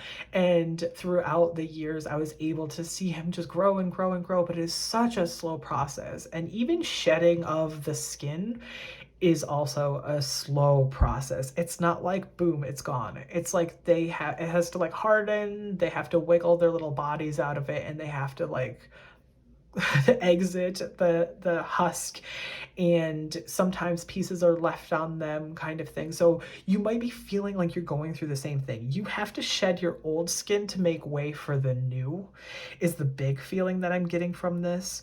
You have to reveal who you truly are within, and in order to do that, you can't rush the process. you have to go at it from a point of compassion toward yourself, and also to be respectful towards yourself. You can't just, again, you can't just like flip a switch and be like, I'm suddenly this new person. Like, don't do that to yourself. Slow but steady, allow yourself to reveal who you truly are and get rid of anything that is holding you back. Those are the big messages that I'm hearing for you, group 2. Lastly, I'm going to roll this astro dice, and this is going to represent the zodiac signs of anyone, either yourself or other people in your life who are important to you, or even the seasons. So if I roll like Aries, it could be like Aries season is going to be an important time for you. So let's go ahead and roll this a few times. Firstly, we're seeing Aquarius, so you could be an Aquarius, or Aquarius season could be important to you, or even someone in your life who's an Aquarius. Could be your sun, moon, or rising as well. We have Sagittarius, so we're seeing the latter half of the year right now. And then we have, we have Scorpio as well. Yeah, so like the latter half of the year and going into the next year is going to be very important for you guys. Maybe even early of this year with Aquarius is going to be an important time. And then the end of the year and going into 2025 might be very important for you to keep watch on. Those might be, because it's like book-ended almost, it might feel like the middle of the year is just kind of like whatever. It's just kind of like free flowing, but it feels almost like this part is very important and then later is very important. So thank you guys so much for getting this far in your reading. I know it was a doozy. There was a lot here for you to, hopefully you wrote down notes. Hopefully you were able to take this all, again, with a grain of salt. This is just advice. You are someone, you are a true, real person with free will, so you can change anything that's happening. And also only take the things that actually resonate with you, and don't worry about the rest of those things. If you guys did get this far in your reading, feel free to leave a like, and please leave a comment down below, and you can even put a little cat emoji to let myself and others know that you did get this far in your reading. And also, I would love to hear about your intentions for 2024. If I kind of called you out in trying to do too much, I would love to hear how you're going to reprioritize and restructure your life that's keeping you at the forefront so you're able to build a better foundation for yourself. I want to know if I called anyone out on that. I also would love to hear if you guys have any ideas for future videos that you would love to see, because I have a ton on backlog that I want to do, but I of course want to hear from everyone from the Crow Coven and find out if there's anything that you've just been like itching to like hear about, or you want a little bit more advice on, or tarot to really help with that situation. So again, thank you guys so much for watching all the way through to the end. It means so much to me, and I am so excited to see what 2024 has in store for you, and I hope you have an amazing day. I'll see you guys later. Hello, group number 3, and welcome to your reading all about your 2024 predictions. I hope you guys have had an amazing start to your new year, and I am so very excited to get into your reading so we can see what information you guys need for the rest of the year. So to get started, you guys chose the Ethereal Visions Illuminated Tarot along with this pyrite, and this pyrite here, for one, it can really indicate a flow of money coming to you. It could be that you will have a financial opportunity during the new year that's going to really change your current standing when it comes to finances. Maybe you budget things a lot more efficiently and well suited for you this year. I'm going to set that over here. But the other thing with pyrite is that it is known as fool's gold. So it could be that this year is about you needing to be able to see past illusions and see that things aren't quite what they appear to be. So keep that in mind as you go throughout the year. Try to get all of the information that you need before making a decision. So to get started, when I was sitting down before the intro and I pulled all of these cards, I took notes based off of when I was shuffling the deck, if anything felt off or different. And in particular, your group was the only one that, as I was shuffling, I had two cards that like flipped out and they flipped to reveal themselves. So I didn't want to use them because I actually don't know what any of the cards are in here. But I had two of them that flew out. And the first one was the Six of Swords in the reverse position and the Two of Swords. And so putting those two together, I really wanted to still bring this message to you, even though I don't know if they're actually in this deck. But the Six of Swords reverse talks about an inability to move on from a situation, or you're carrying baggage. So if you have any like problems that have been reoccurring in your life or that seem to just like cling on to you from 2023 moving into 2024, that could be a big theme of your year, is that you still haven't healed from a certain situation and it's still kind of looming over you. With the Two of Swords, however, it talks about kind of having these blocked emotions because there's some sort of choice that you need to make and you can't make a decision. And because of this, it is really halting your progress. So we're going to see if there's any remedies to that during the remainder of the year, or if that's something that you're currently going through that you can resonate with it right now. This can kind of be indicative that yes, group 3 was the correct choice and there's going to be messages for you. The other thing I wanted to point out is I am pretty sure, it's been a little while, it's been about 2 hours, that I think group 1 had both of these cards in their reading as well. So if you, after this one, want to listen to group 1 to see if you can find any other messages that might help you during that time, I think those two cards were a big theme of group 1 as well. So now let's actually worry about your reading and get right into it. So for January, we see the Chariot coming out.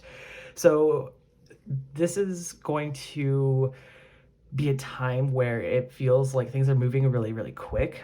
It could be that you feel almost like victorious for whatever reason. Like, say you have been planning something or you've been trying to make progress and you are seeing sort of you're seeing just the culmination of whatever energy you've been putting into a certain thing. You're kind of seeing that shift and you're seeing it work toward you instead of against you. You're very, very determined. You can actually assert yourself in certain situations. So I think you're starting 2024 with a lot of vigor. You're going out there with like some heat and you're trying to get a lot of things accomplished, which is great. It's great to have goals to want to implement and want to push yourself toward, but also be careful about giving too much of yourself away. The Chariot, however, is in control of the situation. So I feel like during January, you're going to feel as if you really have a handle on everything. In February, we're seeing Justice reversed. And so you might feel a little rocky. It might feel like there is some sort of unfairness that comes to you during this time. With it being in one of the solid like winter months, at least where I'm from, and especially with it being around Valentine's Day, it could almost feel like if you're not with someone that you're like, I feel bad because I'm not currently dating, or like you had expectations for it to go one way and it went the other way and you're just like, that sucked. But I'm getting this feeling from Justice Reverse that it's not going to be anything that you can't overcome. It feels almost like kind of just like a knock at your like ego, and it just hurts in the time. This could be some sort of, it could mean some like lack of accountability. So this could either be you trying to hold someone to a certain standard and they're not meeting that expectation of yours quite the way that you want to, or it could be yourself. So if you started off with a lot of fire in January, but then February comes around and you start to lose motivation, or you are like not slacking off, but you just realize that you can't go at that pace, you might feel as if you did yourself like some sort of disservice. In March, we are seeing the Two of Pentacles in the reverse position. So this talks about having some sort of disorganization in your life. It feels a little bit chaotic. It feels like you don't have everything equally balanced. And that's kind of a theme that we're seeing with these two cards, how Justice has the scales, and then we're seeing these Two of Pentacles here. But with them being reversed, it feels imbalanced. So there's something going on where you're either you have to put way too much time and energy into something and you're not seeing the like output of it. Or this could also talk about some sort of issue with your like finances, where it's just like suddenly not like flowing as well as you'd like it to, or you had to make like a big spend, or there's a hidden bill or something. So just be very careful in March about your finances. Maybe in February you want to kind of get that sorted a little bit more, maybe even start in January. Start trying to, if you haven't implemented it, maybe put in a challenge for yourself to start putting away money into your savings to see if you can mitigate whatever it is that's going on in March that's going to kind of upset your finances. But not to freak you out or anything, but there is such a flow to finances. And we did see in the Pyrite that there is going to be money coming to you, but it is such a it is such a like influx out of flux kind of thing. And for some of us it can be really hard when we do have to make larger purchases. I am right there. Like whenever I have to buy something that's like bigger than I normally would like want to spend money on, I panic and I freak out about it, because I'm just like, oh, I didn't want to be having to spend this, but I have to. So it's just one of those things where it comes and goes, so try not to worry too much about it. In April, we are seeing the Queen of Cups, and she does bring about some good news. In the Queen of Cups, she talks about having this really calm and compassionate nature. She really can trust her instincts and be able to rely on herself when it comes to her emotional stability. And she just feels very, very secure within herself and how she feels about things. Cups deal with your emotions, so it could be that in April you're going to really feel just more in control of yourself. Maybe with the changing of the season, you start to kind of go on the upswing of your mood. I am definitely that way. Anytime winter comes, I'm always a lot less optimistic and excitable and positive. But as soon as the snow starts melting, I'm just like a ray of sunshine for the rest of the year. So that's one of those things, is during this time, kind of keep an eye on your emotional mindset. Maybe pay a little bit more attention to it during this time, because you don't just like calmness and feeling secure isn't just handed to people. You tend to have to do a little bit of work in order to gain that. So just do what you need to help you along the way that deals with like self-care. Make sure you are taking care of yourself during this time. Of course, during the entirety of 2024, but I think it's going to be very important for you to feel more aligned with yourself during this time in March. Now in April, we have the Five of Pentacles in the reverse position. This is interesting because I'm pretty sure I had this same sort of setup where one of the months was like Two of Pentacles reversed, and then another one was Five of Pentacles reversed, but I can't remember if it was group 1 or group 2.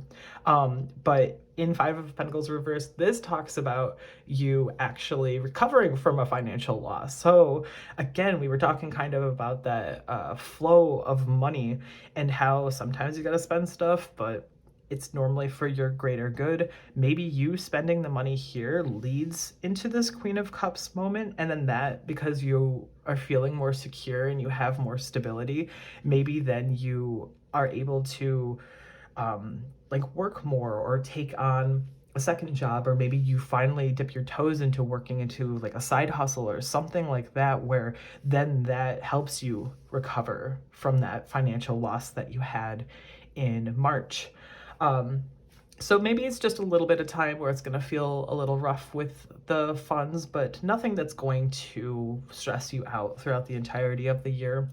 This can also talk, however, about having some sort of like spiritual loss, like you feel maybe not as connected to whatever faith that you follow. Maybe you aren't feeling like someone's watching over you, but just know that like the universe is always here to take care of you and lead you down the right path and everything. It might just be during this time that you kind of feel a little bit like it's not showing you certain like symbols that you're used to seeing, or you're not feeling just the presence throughout the entirety. And it could even just be chalked up to maybe you're just so busy that like you don't even notice it. So now going into, that was May, we're going to go into June. I do have a quick note that I wanted to talk about too, is that when I was shuffling your deck, a couple of cards came out pretty quickly in succession with one another, and two of them were February and March, and then the other two were June and July, so these next two that I'll be pulling.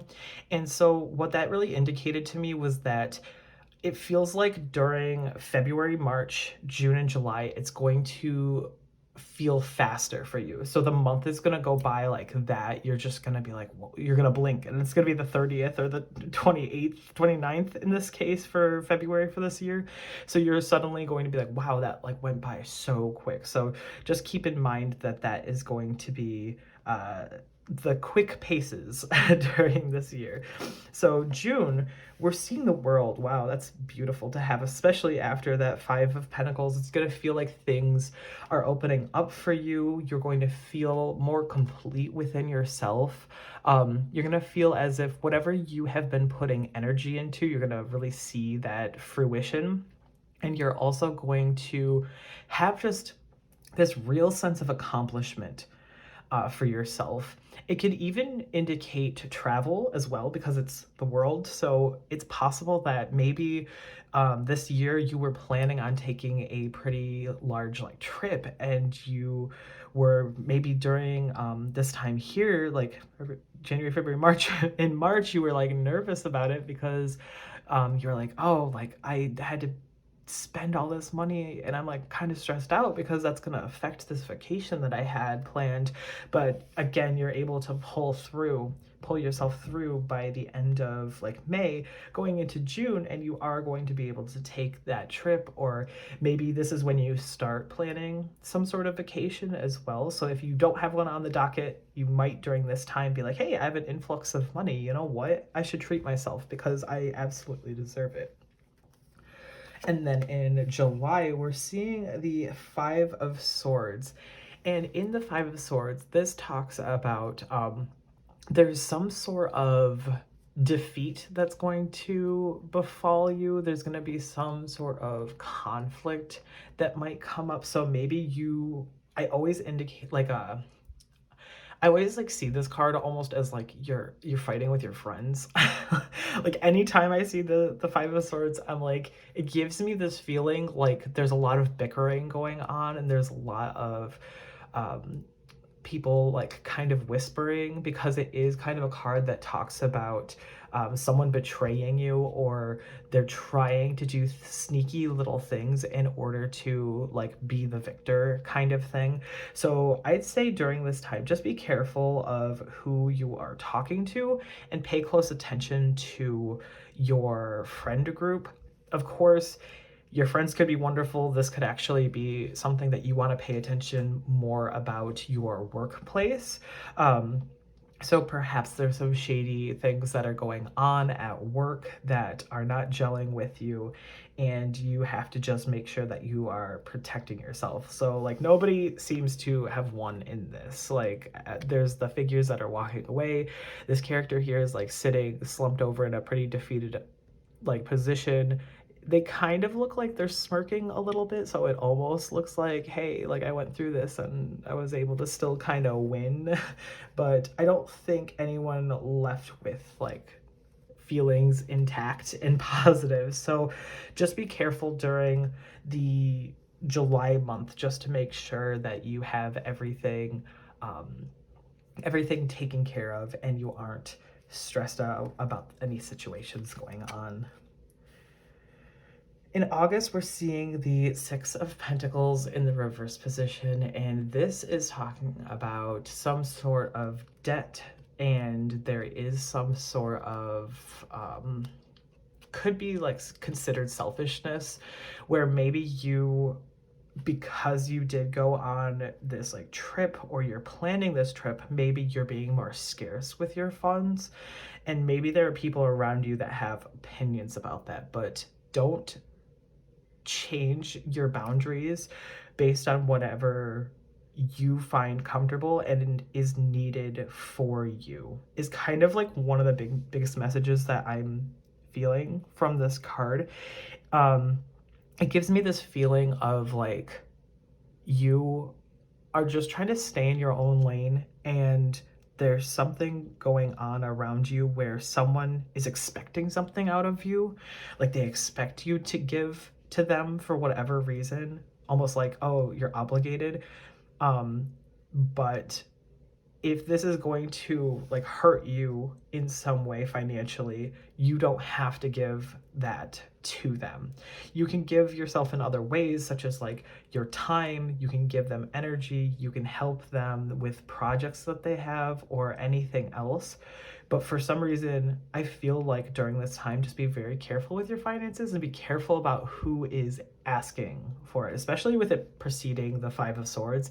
It could possibly be a situation where there's a falling out with people, and then suddenly they turn around the next month and they're like, oh, you remember that, like, I don't know how much people normally borrow from friends, but like say for like $50, if they're like, you know, they're like $50 that like you borrowed from me, like, can you give me that back like right now, kind of thing. It's good to pay off your debts.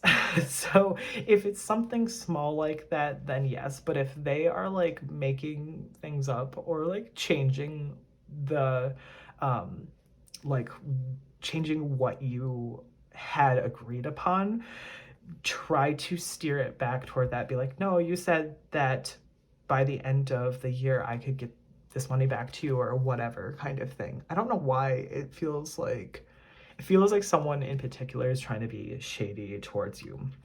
Also, another thing I really wanted to indicate is you do have a lot of balance stuff going on, and in particular it feels imbalanced. So with tarot, this is all advice. This is all here to just help guide you. So it doesn't have to be the flow of what's going on. But what I want to impose upon you is that you have the ability to change all of these outcomes. This is here to just help you make those decisions and like give you kind of a heads up as to what's going on. So just make sure that you are careful during these times as well. The other thing I wanted to point out with all those imbalances and the twos that we're seeing a lot of, it could indicate that you're a Libra, or that there's someone around you who is a Libra, because we are seeing the scales again. The fact that they're in Justice and Six of Pentacles reversed in both of these images is interesting to me. So going on to the next month here, September, we're seeing the Knight of Pentacles in the reverse position, and this could be a time where you are just feeling really, really stuck. It could be that things are like halting. Maybe the weather is starting to change for you and it's just like impeding your progress or making you just feel like you don't want to put any energy out there. It could be that you are just feeling really, really lazy during this time, which is not a problem. We all need our time to rest and relax, but also try not to put so much on you that you get to that point, because it tends to happen when you overload yourself with too much to do and too many expectations. And that's what can like lead to this like feeling stuck, or um, need to feel lazy, because it's almost like you burnt yourself out kind of situation. You can also feel very bored during this time, so maybe September is just going to be a quiet month. There isn't really going to be much happening, which is not necessarily a bad thing, especially after these 2 previous months here where there was a lot going on. Maybe it's good to slow down. Maybe it's a good indicator for you.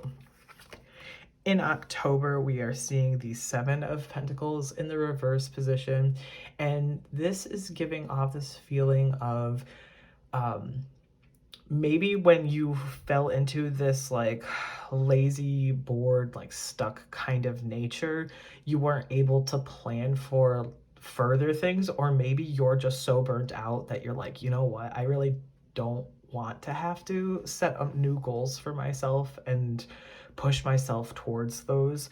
So it kind of ends up coming to a head to where like when you've put this energy out there, there's not as much reward or success to like celebrate, just because you hadn't planned for whatever this is. And again, this could be because you need to take the time to rest and relax. It could be that you already did your one big thing. Like you already went through a lot in the beginning part of the year, and then you had like a big trip, or you're planning this big trip. Then there's all this issue with these people going on, and then you're just like, you know what, I just want to coast the rest of the year. So this could possibly be not a negative thing. It just might see it might appear as more of a like lull when it comes to excitement in your life. But again, we need ups and downs. We can't have it constantly be like, wow, this is amazing, this is amazing, this is amazing, or this is horrible, this is the worst thing in the world. So you just have to kind of go with that flow, and you need to know that whatever energy you're putting into things is what you're going to see an outcome for. So the fact that these are both pentacles, it almost gives this feeling of like, well, I'm not really trying. And again, I don't think that's a negative thing. I think you need to kind of fall back on having time to rest, especially before going into the end of the year, into those like end of year holidays and everything like that. I think that's going to be important for you. So don't stress about this unless you're someone who's like, wait, no, I want to produce kind of thing. Just take this as a word of warning. Plan out your year in a way that is beneficial to you, and then you could possibly see this as a upright Seven of Pentacles, which would mean that you would have great profit and reward. In November, ooh, yes, I love seeing the Devil, especially in the reverse position. Mostly in the reverse position. The Devil reversed here talks about you breaking bad habits, or breaking really away from things that are taking your power away. So this is you reclaiming that power, and it's you being able to detach yourself from things around you that are hurting you. I'm really interested in the fact that like this card in particular has just like so much gold around it too. So maybe you are trying to have a better money mindset, in particular just being caught up with all of the gold and then the pyrite. Maybe you're realizing that you're putting too much time and energy into wanting to gain more and more money, but when you sit there and think about it, you're like realizing that that's not making you happy, and you kind of break away from that. Or this could possibly be people. Again, we talked about it earlier, is that it feels like somebody or someone is doing something shady, and so you're able to kind of recognize it, and maybe this is the moment where you're like, you know what, I'm cutting these people off. There's something that you are pulling away from. So this tends to be like if there's some sort of like abusive partnership going on, or if there's something shady going on with friends or family, it's you having the wherewithal and the courage to step up and pull yourself out of that situation. And also normally the devil talks about having like dealing with materialism and having like an addiction to something. So this feels like you're casting those things out in a way. So it could possibly be that maybe you're being disillusioned by money during this time and you're like, you know what, it's really not worth it. And then you start hitting this point where you're like, you know what, yeah, I don't need all this. And you start to maybe you live in a more like minimalist like lifestyle, or you have some big mindset changes that come about during this time. The other thing I wanted to bring up, I'm trying to think. Oh, it just like left my brain. Maybe it'll come back. Okay, so we'll go into December. Sorry about that. We'll go into December. Yes, that's awesome. The Hanged Man, especially right after the devil, seeing the Hanged Man come out. The Hanged Man talks about having a new point of view, and it talks about letting go. That reminds me, I remember exactly what I wanted to say, and it ties into this. So when I was pulling the cards and I pulled the Six of Swords reverse, and that talks about that like excess baggage, like you're carrying it, you can't move on from something in particular, and that's still just stuck in your head. And then then the Two of Swords flew right out after that too, which talks about having those blocked emotions and not being able to make a choice. It almost feels like you bring whatever that baggage is with you throughout the rest of 2024. And then it almost feels like you're finally prepared to change that mindset at the end of 2024. So this could be you needing to go on some sort of like deep-seated healing journey. Maybe there's a lot of shadow work that needs to be done. Maybe you need to seek therapy, or you need to just start journaling, anything to really dig deep and find like where you stand and what's going on. Again, that makes sense with why we're seeing some turbulence here too, is because you haven't dealt with things. You're kind of attracting those negative mindsets to you because you're allowing them to take up space in your life. But then it seems almost as if in November and December, you're like, you know what, I am sick of this. And uh, maybe you've been trying to let go of whatever this baggage has been throughout the entirety of the year. But I feel like you kind of went through this rest period, and then you just like hard cut it off. And going into like the end of the year of 2024 with the Hanged Man is beautiful. It talks about seeing things from a different point of view and being able to let go. That's like one of the biggest things about the Hanged Man, is letting go from holding on to something.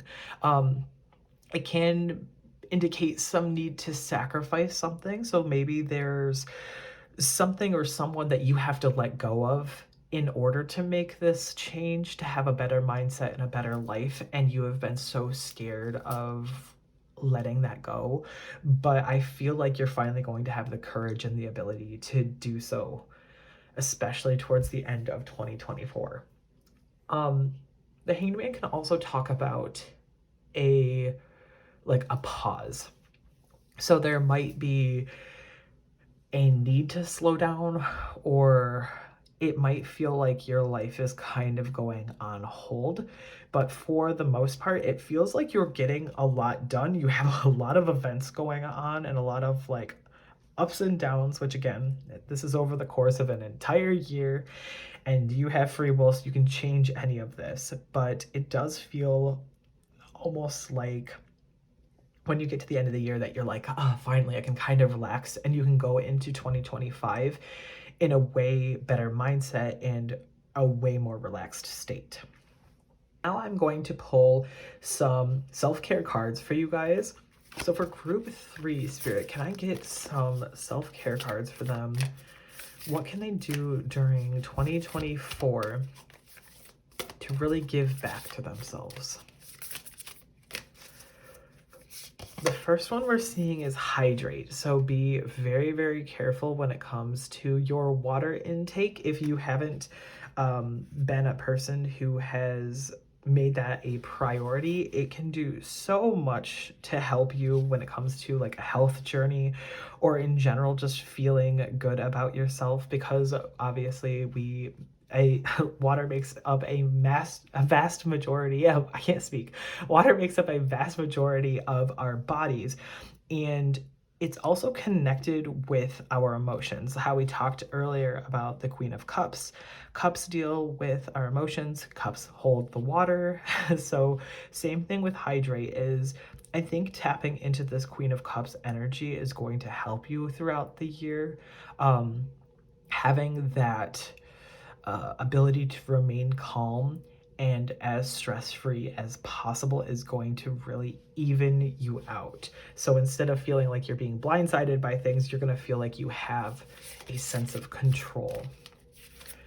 Can we get some more messages for group 3, please, Spirit? I pulled 2 at once, so we are taking them both. The first one is ground yourself. So a lot of inner work, it looks like a lot of you connecting with yourself. It's very possible that you did the almost stereotypical, like, I'm going to go on a health journey during this new year. And I think that that is going to be a great thing to focus on, is going to be focusing on the foundations, which grounding yourself so you actually feel connected to the earth that you're standing on, and hydrating yourself. Those are 2 big ones. The last one I would add to that is sleep.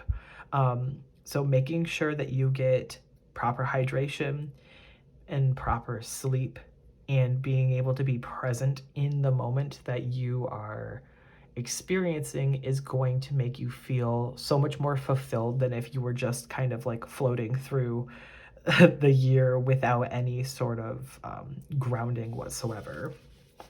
If you have never done any proper like grounding techniques, there's definitely resources on YouTube on how to properly ground yourself, or maybe this is talking more about you like wanting to go into nature and really experience the world around you in that sense. But in particular, bringing yourself to the present moment is gonna do wonders for you.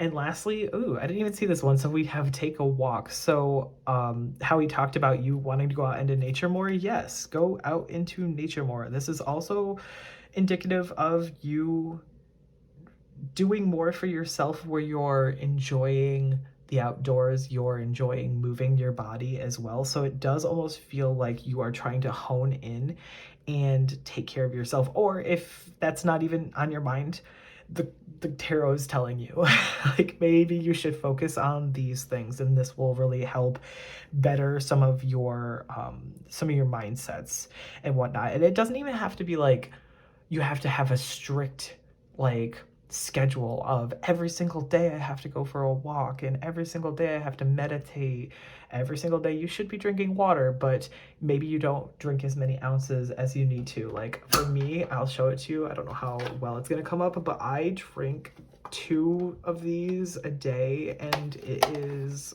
70 ounces.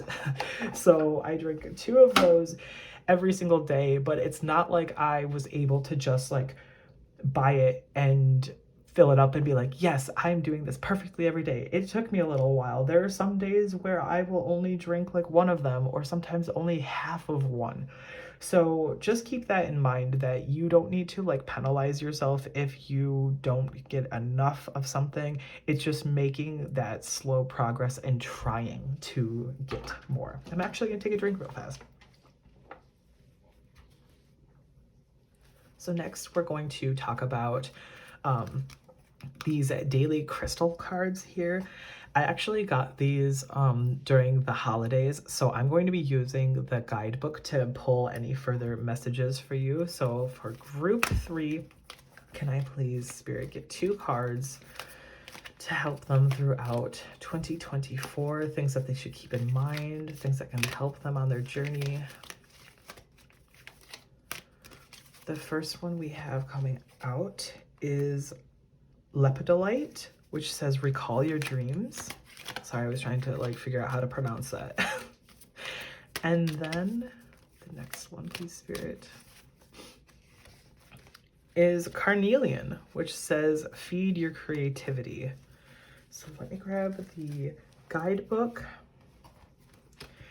And so for Lepidolite,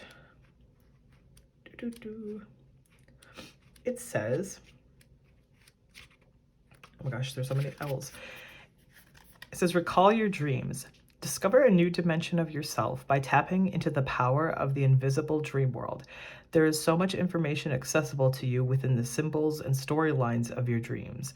They offer a deeper method of understanding and self-reflection, a way to expand beyond the physical realm and learn from your subconscious mind. Start by asking yourself a question before you go to bed and see if you can work out the answer in your dreams. When you wake, write down all the details you can recall. Making this a regular practice will allow you to access the subconscious information about yourself. And the affirmation says, I am enlightened by messages from my dream self. And that's kind of what we talked about too, was focusing on your sleep. I tend to find a lot of answers to questions that I have, like sometimes through tarot. Usually I'm pretty good about being able to read myself, but sometimes tarot readers can, if they try to read themselves, they will feel like biased when they're pulling cards, and it'll feel weird. So sometimes I can't fully rely on tarot for myself, and I will instead have to do other avenues, so other forms of divination, but usually I try to rely on dreams.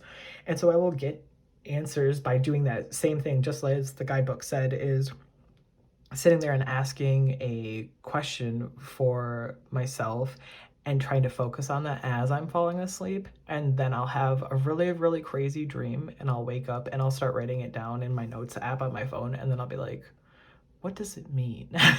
So really being able to have that written down and looking back on it, especially if you see patterns. So if you start seeing repeated things, like, for example, I have,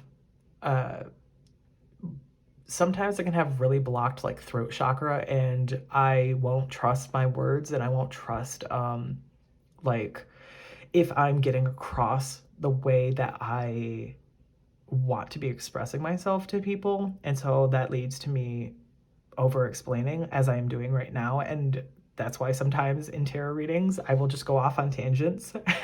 And there are other times where I will keep way too much in because I'm afraid of speaking like my truth, speaking out my feelings and everything. And I will have dreams where like my teeth are falling out of my skull. It's so scary because like you can feel like your teeth like coming out. If you've never had a teeth dream, it's like, it's so gross, but it's like you're spitting them out. I'm sorry if that was really, really graphic without putting a trigger warning, but if you've never had a dream like that before, one, you're lucky, but two, it, to me, when I started delving into it, I started doing research, I found out it's because I'm holding things back and I'm not speaking out my feelings and letting my voice be heard, and it's an issue with communication, so I'm not able to talk in my dreams. So it's kind of like that. Try to sit down and really see what exactly it is that you are holding back or what your dreams can reveal. And in Carnelian, where it says, feed your creativity, it says your creative side is calling to you. Rather than waiting for inspiration to strike, be your own creative muse. Choose an activity that taps into your imagination. Allow yourself to get messy and create freely. Silence your inner critic and let go of any expectations about what this process should look like. It's not about making a perfect masterpiece. It's about exploring your personal journey and letting your imagination run free. And the crystal affirmation is, I am imaginative and create freely, which is, again, another beautiful message to hear for you during this time. Feed into that creativity. Allow yourself to just make things. I get really, really scared when I am like posting these videos because I'm still pretty new to YouTube. I would say we're like under 400 subscribers, but if you subscribe to the Crow Coven, you'll get us closer to that goal. But it's one of those things where I will be so afraid of it not looking right, or I don't sound right, or I stumble over my words like I did earlier in the video. And sometimes I used to just like, if I stumbled, I would like stop the video and like have to redo it, and I would have to reshuffle and re-pull the cards, and I would be like, this almost doesn't feel authentic because I've tried to do this like 4 times and and everything. But luckily, like, I got over that real fast, because after like the first couple of videos, I was like, no, I'm not doing that again, because people have to know that this is real, and I'm trying to be completely genuine when it comes to my readings. And if I stumble or whatever, I'm only human. So, you know, if you're gonna make fun of me for it, that's on you. Like, that's a you problem. So it's one of those things where don't be afraid to put yourself out there and to make mistakes, and to, like, maybe you look silly or whatever. It's not a big deal. Like, you're going to find people who find that like an endearing quality of yours or something like that, or they're gonna go, hey, like, same kind of thing. They're gonna be able to relate to you a lot better. The last thing I'd like to pull is an oracle card for group 3. Can we please get some information for their entirety of 2024, something they should focus on, or something that would benefit them to hear?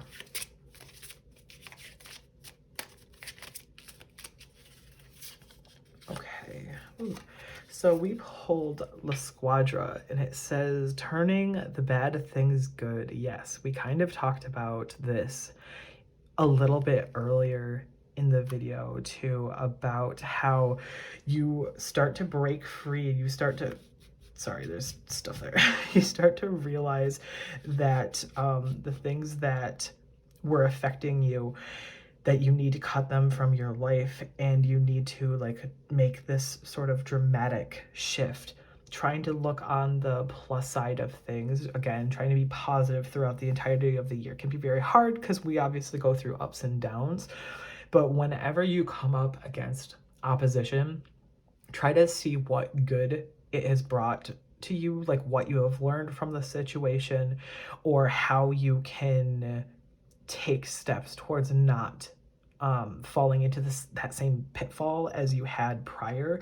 Things like that. That I think is a beautiful thing to keep in mind during this year. And lastly, I'm going to roll the Astro Dice a few times. So this could be your sun, moon, or rising, or perhaps someone important to you during this time. Or even maybe somebody you're having a falling out with. If you have somebody in mind, maybe they will appear. The other thing that this could indicate too is seasons. So say I pull like Libra, like how we saw so many Libras, it could be that Libra season is going to be a significant time for you. So I'm going to roll this 3 times. The first one we're seeing is Capricorn. Next we have Taurus. And lastly, we have Aquarius. All right, thank you guys so much for getting to the end of your reading. It was definitely a long one. I wanted to start the new year out right by giving you guys a really comprehensive look at your 2024 predictions. And I didn't want to just like pull the cards and be like, there you go, bye. Like, I wanted to try to help guide you during this time. So just keep in mind that it is just advice. You have your own free will and you're able to make changes, but I do think that it's something that can really help you during this time to keep in mind. And if you like this reading, please remember to leave a like and comment and subscribe to join the Crow Coven to get these videos to you every single week. And if you liked the video, I would love it if you did put in a comment a little rainbow emoji to let myself and others know that you did get this far in your reading. The other thing I would love to hear about from you guys, if you want to give me a little bit of extra knowledge into your year, is, does this sound like something that's been going on? Are you holding on to baggage that is really just clung itself onto you? Are you planning a trip? Like, are you going to be going on a trip kind of thing? Are these things that like really resonate with you? Also, I'd love to know too if you plan on changing things, like if you plan on reprioritizing your life a little bit, if you plan on taking on the self-care that we talked about and really push for that. Love to know your like positive intentions that you've set for yourself as well. And lastly, if you guys have any like ideas for content that you'd like to see, I would love to hear from you guys, because I don't I have like a backlog of stuff that I want to make, of course, as well, but I would love to hear from people from the Crow Coven. Like, let me know what they actually want to see so I can bring you guys quality content that you actually have an interest in. So again, thank you guys so much for getting this far in your reading. I hope you have an amazing 2024, and I will see you guys in the next video. Hello, group number 4, and welcome to your reading all about your 2024 predictions. So before we get started, I quickly wanted to just reiterate that this is going to be a very, very long reading. I feel like the last couple have been between the 40 to like 50-minute mark.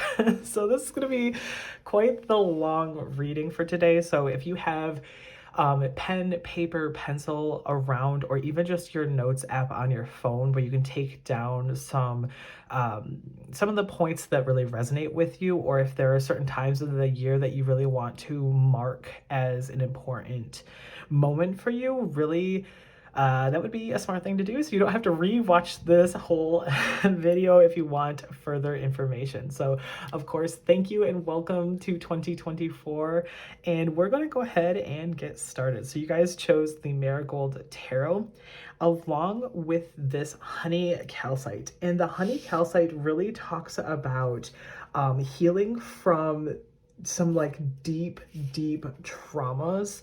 I always go to this stone when I am doing work that has to deal with healing some of my own past traumas. I like to hold it and like rub the stone because it feels so glossy. It almost feels like if honey were like completely solidified, is how I always like to imagine it feels at the very least. I'm going to set that right there.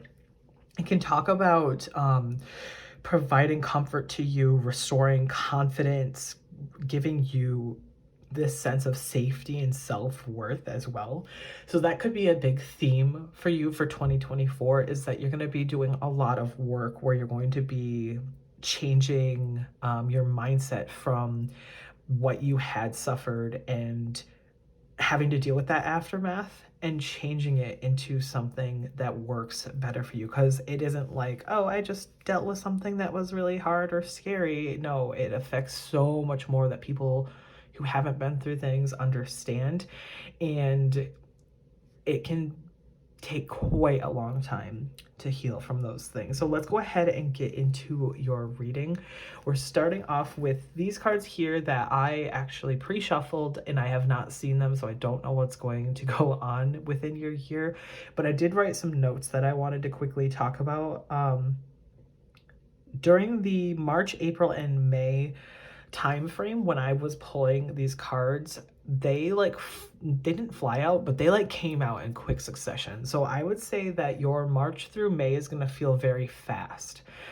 For some of the groups, some of them came out very slowly, or it was really hard to get my hands on the cards themselves. But for you guys, it just felt like that March, April, May is going to go quick. So let's get started with January. In January, we're seeing the Knight of Pentacles in the reverse position. This kind of gives me this feeling of you are going about this new year almost like you feel like you don't quite know what to do, or like maybe you feel a little bit lazier than normal, like quote unquote normal, like New Year's. Maybe you've been disillusioned by the hype behind doing a New Year's resolution, or trying to like hold yourself to this really high standard that everybody does in January, and then it like tapers out 3 weeks in. Like maybe you decided, screw it, I'm gonna go at my own pace, or I don't even want to focus on anything big. So maybe at this time you are just kind of coasting. It can also talk about feeling very bored though. So you may be in sort of a rut during January where it feels like nothing's really sparking your interest, or you haven't really made solid plans on like what you want to focus on for the rest of the year, which is fine. Like, there are people who are completely successful just coasting and not having to like set goals for themselves. I, on the other hand, I am the exact opposite, and I actually feel this year. Normally I'm the type of person that like when the new year comes around, I have like these really like deep intricate plans, and then I tend to like go like 3 or 4 months and then like it falls off because things get busy or I'm stressed, and I haven't learned to manage that stress in my life. And so then I like feel disappointed. But this year I kind of decided, you know what? I'm just gonna like go with the flow. I'm not gonna put so much pressure on myself. I only have one challenge that I'm doing this year, which is we're doing a no spend year on like food, because like we tried doing that last year and we actually made it 8 months before I broke and I bought something naughty that I shouldn't have. So we're gonna be doing that again this year, but it's pretty easy for us because I tend to cook breakfast, lunch, and dinner. So it's not really that hard, but at the same time, I shouldn't have been naughty. So it's just one of those things where I kind of feel this too. I'm kind of right there with you where I feel like stuck and like I don't really want to do anything super grand. I just want to continue with the things that I've been doing. So let's go into February. February, we're seeing the Five of Pentacles, which is such a great card that has appeared in like 3 readings. I swear it was in, I think it was in group 1, 3, and 4 now. And it talks about really recovering from some sort of financial loss. So if you have had to make some big purchases, or you are going into the new year and you had to like spend a whole bunch on like just bills. Oh, January is always the worst, it feels like. It feels like every single bill imaginable is like, by the way, I'm here. I know you just had the holidays and you spend a lot of money, but like, hi. So it could be that maybe you did spend a lot during the holidays and you're kind of like suffering from that, and you finally start seeing this reprieve in February. Maybe you do your taxes like really, really early, and then you're like, oh yes, I got my money back quick, and you are feeling good about that. Things like that in particular. Again, money like flows, it always comes and goes, so try not to put too much stock or stress into it. But I do see that you're going to kind of lean back into a more favorable amount of money when it comes to February. Also, it can talk about having some sort of like spiritual poverty. So if you aren't feeling super connected to whatever faith you follow, it might be kind of a month where you just feel like you aren't seeing the normal symbols that you tend to see, or you just aren't feeling super connected, or as if like the universe has you, but the universe always has you. So just keep that in mind during February. Beginning our quick succession cards, we have March. March is going to bring about the Six of Swords in the reverse position, which this card has also been making like an appearance like mad. It has been in also I think all 4 groups, which is wild because I'm shuffling with a completely full deck. And so the fact that this card has come out in every single one of them is giving me this like collective energy that everyone is sort of dealing with this.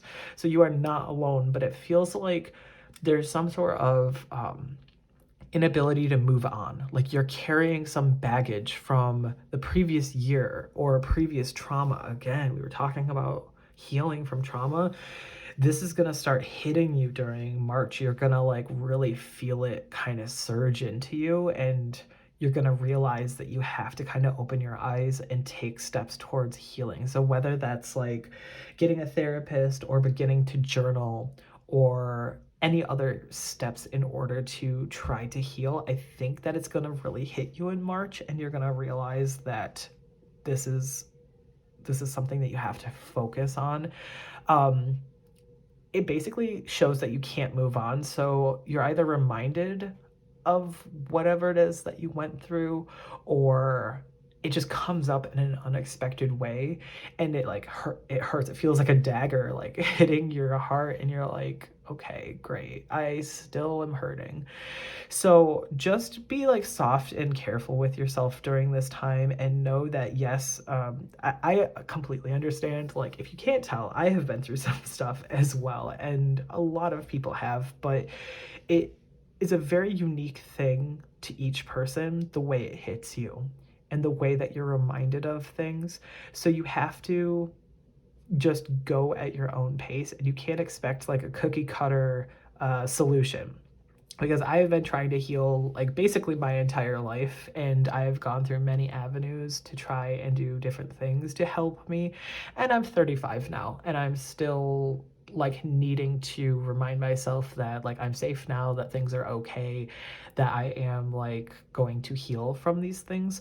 So just know that one, you're not alone, but two, that um your journey is going to be completely different from everyone else's journey when it comes to healing. And not to like, don't think bad about yourself in March. Like, when you get reminded of this thing, don't like take it out on yourself and be like, oh, of course, like I'm not letting this go, blah, blah, blah. Like, of course you're not, because it deeply and intrinsically hurt you.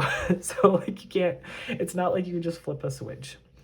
In April, we're seeing the Five of Cups in the reverse position as well. A lot of reversals with you guys. So this year, especially in the beginning, might feel out of whack. Like, a lot of other groups have reversals too, but I don't feel like this many in a row, especially with this indication of the Six of Swords. It just feels like you're going to start getting like bogged down a bit during this time. So just try to keep as positive as you can. However, what I love about the Five of Cups being reversed is in this, when it's like in the upright position, all of the skulls are upside down, and they're growing things from it. But when it's reversed, they're all upright, and it almost seems as if these things are like rooting themselves down. And this card actually talks about moving on and acceptance and forgiveness. So I think that there's going to be some big shift in your mindset during March and April, where you're going to accept what happened. You're going to forgive yourself from feeling the way that you have, and you're going to start to be able to move on. I'm not saying moving on is like, wow, I'm suddenly healed and I'm suddenly like completely done with this thing, because that never happens. But I think you're going to finally take steps toward moving on, which is beautiful. This is so, so good for you guys.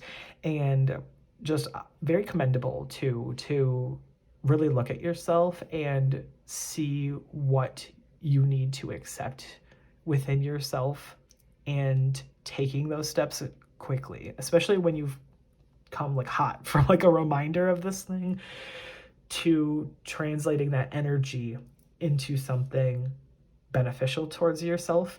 Try to move with that momentum.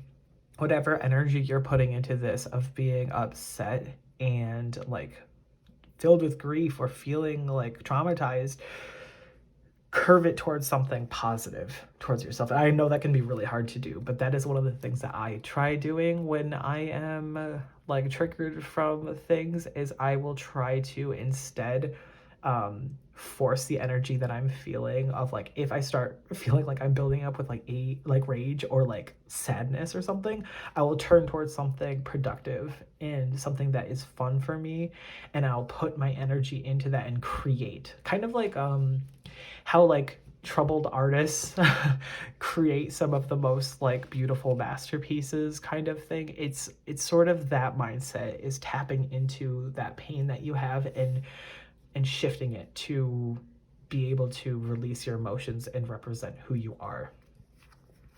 March, April, May, we see the Two of Swords in the reverse position, which indicates that there's some sort of sense of indecision. Like, you're confused because there's just so many things that you are getting a lot of information on, and you need to make a decision. and it's hard for you to like come to the conclusion of like, oh, well, what's the best thing for me, or for like, at least for this time, like what would work the best for me. So take your time when it comes to needing to make a decision. So this was in May, so just be careful about being too hasty in May. You're going to be presented with a lot of information. This could deal with like work, or it could deal with like people in your life. Maybe you're trying to decide on if you wanted to like date someone or something like that. It could be that you have to really sit down and like weigh up the pros and cons. But don't rush yourself is the biggest feeling that I'm getting for this, is just make sure that you take all the information in, use that big, beautiful brain of yours to work through the problem, and try not to focus on going strictly by emotions. The sun, whatever outcome you come to, whatever decision you come to, you're going to see a positive shift. You're going to see it in June, this positive change. The sun is bright and warm. It's full of success, positivity. There's obviously a lot of passion when it comes to the sun as well. And it's interesting too that it is the first one that is upright. Yes, the Five of Cups reverse gives us such a positive emotion behind it, even a little bit with the Five of Pentacles, but the sun is our first upright card, where it suddenly feels like there's a shift and there's something changing for you. You could be seeing a lot of mental clarity as well. The fact that there's this skull and then the sun above it really gives me that feeling of feeling light and fulfilled within our minds as well. In July, we have the Eight of Cups, again, upright. And the Eight of Cups talks about this, like, there might be a need for you to like go within. It can be warning you about possibly relying too heavily on escapism because you're afraid of what's going on in like the world around you, or maybe like friend groups. You might be withdrawing from people's company and instead relying on what's going on in your inner world. I have really wanted to say, like, don't allow the decision to be pulled about by your emotions, specifically because, like, we're seeing here in the cups, which cups are dealing with our emotional side.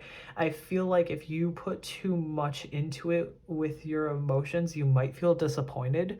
Like, you might feel like you're not seeing a positive change, even though you are actively taking steps to make that change within yourself.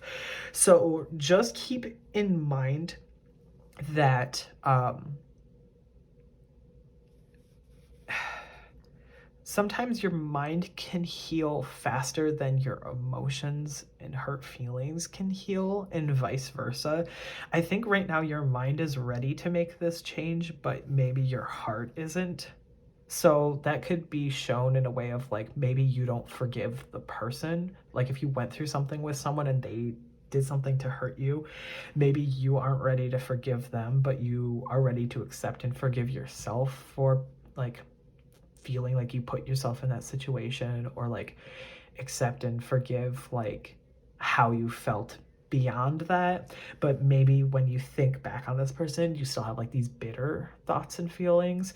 So I think that you trying to retrain yourself toward your mental clarity versus your emotional side is going to do wonders for you. Be very, very careful about the escapism. I'm getting this feeling like it might come from like the stem of, if I don't put myself out there, then people can't be disappointed in me. So instead I'm going to like hide away in like books or video games or something that doesn't involve a community. I don't know why I want to say that, but like it wants to come out. So just be very careful during this time. In August, we're seeing the Seven of Swords.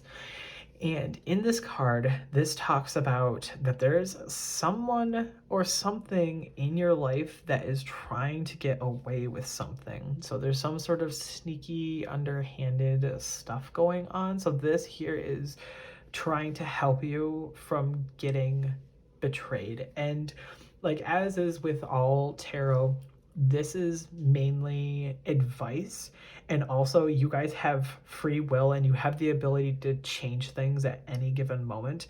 But the biggest thing that I like to remind people of when it comes to tarot, other than the free will part, is the fact that this is here to kind of give you a heads up. So I think especially if you withdraw too heavily, there might be people that kind of start whispering, and they start kind of, it's almost that feeling of like someone trying to turn like other people against you.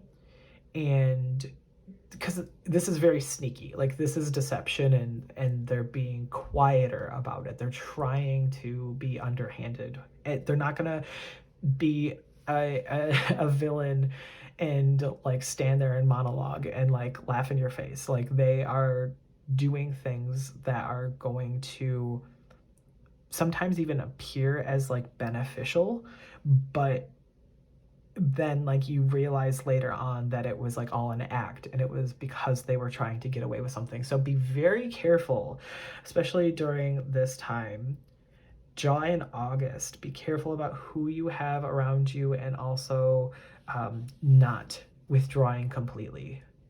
Yes, I sometimes even withdraw from people when I have to, because I'm like, I used to be fully extroverted, but now I'm like an ambivert where sometimes I recharge when I'm surrounded by a whole group of people, and other times I recharge when I'm completely pulled away. And sometimes it takes a couple of weeks to like months to be in one of those modes.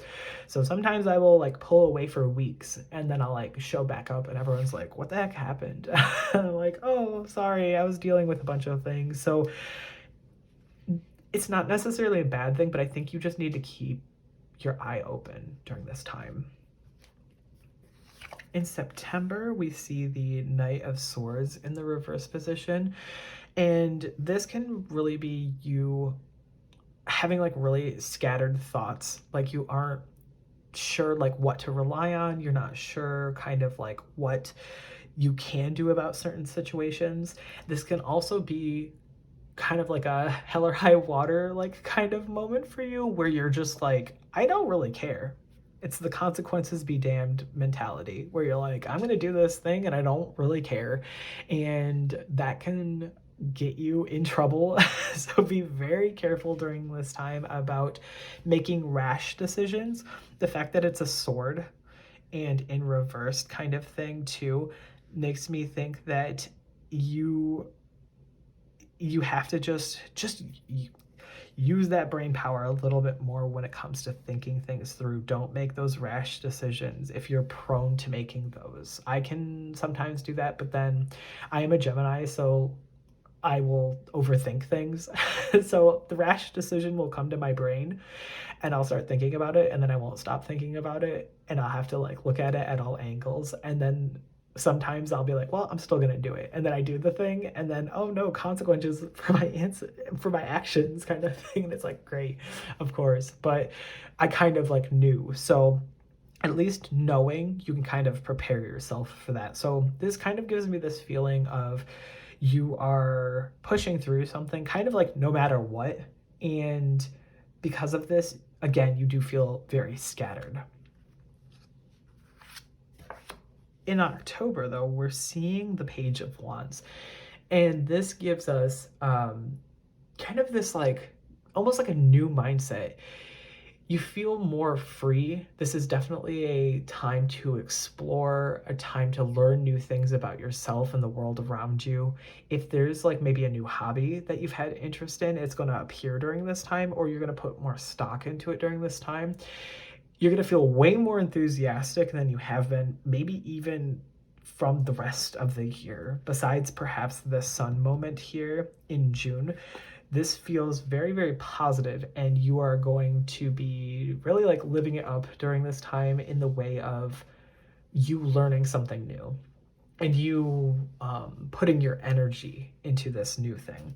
This gives me this feeling like almost like you rebelled against what you've previously known and what your life has previously been up to this point, and you're going, you know what, this is how I plan on like focusing and changing my life from this point on. And again, that free spirit kind of mindset where you're just sort of like, it kind of feeds into that like the consequences be damned. You're like, I don't really care, like I'm gonna go ahead and do what I want and like not feel bogged down by everything. So I do still see this as like a healing journey. There might be a couple rocky moments where it feels almost like you're down and then back up, down, back up kind of thing, but this is how you learn and this is how you grow, is going through these things. So again, I just feel like it is a positive bit to go through in October. November, we're seeing the Eight of Wands reversed, which brings about, there's going to be some sort of, it feels like some sort of delay is happening. There's going to be some sort of like setback for you that you're just like, you know what, I'm really not sure like where to go from here, or like what I want to do, or what I want to like be focusing on, that sort of feeling. Maybe with it being like the end of the year, you kind of like let things be like more lax, especially if you weren't like super serious about like a resolution or anything. Maybe you're sitting there going like, you know what, this is fine that it ended up like this, but at the same time, I'm like frustrated because I feel like I didn't get anything accomplished. And you feel like you're holding something back, like you aren't pushing yourself to go that extra mile for whatever reason, which is fine. Like maybe you are feeling burnt out and you need to rest and recharge, or maybe you're like me and as soon as like snow hits, like I live in a place where it gets snowy during like October sometimes, but normally November. um as soon as like snow hits the ground, I'm like, bye. I'm just so like out of it for the rest of the time until the springtime comes. So it could be that maybe you're just like holding off because you're like, ah, it's almost the end of the year. I just need to get through these next couple months and then I can start fresh, kind of thing. Speaking of, lastly, we have the Five of Swords in the reverse position for December of 2024. So going into the end of the new year, we're seeing kind of this feeling almost like you are open to changing things in your life way more than what I feel like you were in the previous part, like in the early part of 2024. You're also seeing, however, that your mind still has issues with like holding on to some past resentment. So you haven't fully gotten over whatever's going on. Again, it's some sort of trauma that you've held on to that I think that you are still kind of like clung on to it, and you want to release it, but it just isn't quite there, which is fine. Again, it takes a long time, especially if you've been through something very, very taxing. But I think that with it showing that openness to actually change and move on, it's just a good indicator that you are trying your best. And that's all you can like actually hope for because of this situation, is that you're not trying to like shut down, you're not trying to wallow in your anger or anything like that. You're really trying to make a concerted effort to changing. So luckily, there's definitely some ups and downs in your year. Most of it is a lot of inner healing. I'm not seeing too much going on in the sense of outside influences. It feels a lot like you are going on kind of this journey by yourself. I don't know if that means that like you're single, or that you are just very secretive about your thoughts and feelings, but it feels like you're not really sharing this with a lot of people. So some advice that I have for you is you either find a therapist or have a like trusted group of friends that you can go to talk about things that won't be spreading things around, because again, we want to make sure that we're careful, because it does feel like there is a possibility of someone who's trying to do something. So just be very careful on who you trust and try not to give too much away to people that you can't fully trust with yourself. But again, I feel like this is a very almost solitary journey. And maybe you are like with a partner and you're like, wait, this doesn't sound like me. I like share everything with them. Maybe this is a word of warning to not be solitary when it comes to that. Open up to them about how you're thinking and feeling, because it almost feels like you're repeating a pattern. So maybe you share things with them, but like you don't dig deep enough. Because I'm like really guilty of this, where it's like I will talk about anything and everything, but as soon as it comes to like my emotions and how I really feel about stuff and like how I'm dealing with my past traumas, I'll like go to my wife and be like, yeah, everything's fine. And then like 3 weeks later, I'll be like bawling and she's like, what's up? And I'm just like, I've been upset about this for like a month. And she's like, what the heck? What's going on? And like I have to open up. And I don't do it as much anymore as when we like first started dating. Like we've been together for over 10 years now. But like there were times, especially in the earlier part, where I would just like shut down and not say anything. And it felt so horrible because it's like you obviously want to be able to open up to the person that you're with. So just kind of goes with whatever resonates with you. If you're with somebody and you are very, very open, continue that. Try not to fall into the pitfalls of being solitary. If you are someone who has a hard time opening up, try to find a reputable therapist or friends that will protect you and really help you during this time. The other things that we're going to pull today are some self-care cards. So I'm going to pull 3 cards for you to see what you can do during the entirety of 2024 that can help you on this healing journey of yours. We can get through the year of 2024. Please, Spirit, can we get some information for group 4, some messages? First one we're seeing is movement. So taking time out of your day to do some form of movement, even if it isn't like high, like impact, like training of any form, any sort of movement can really be beneficial to your mind and your body. So like even in the card itself, you're seeing that figure doing, I don't know, yoga poses. I think that's the tree pose. Doing this pose where you are calm and still is something that can still really help ground you within yourself and give you this renewed sense of self.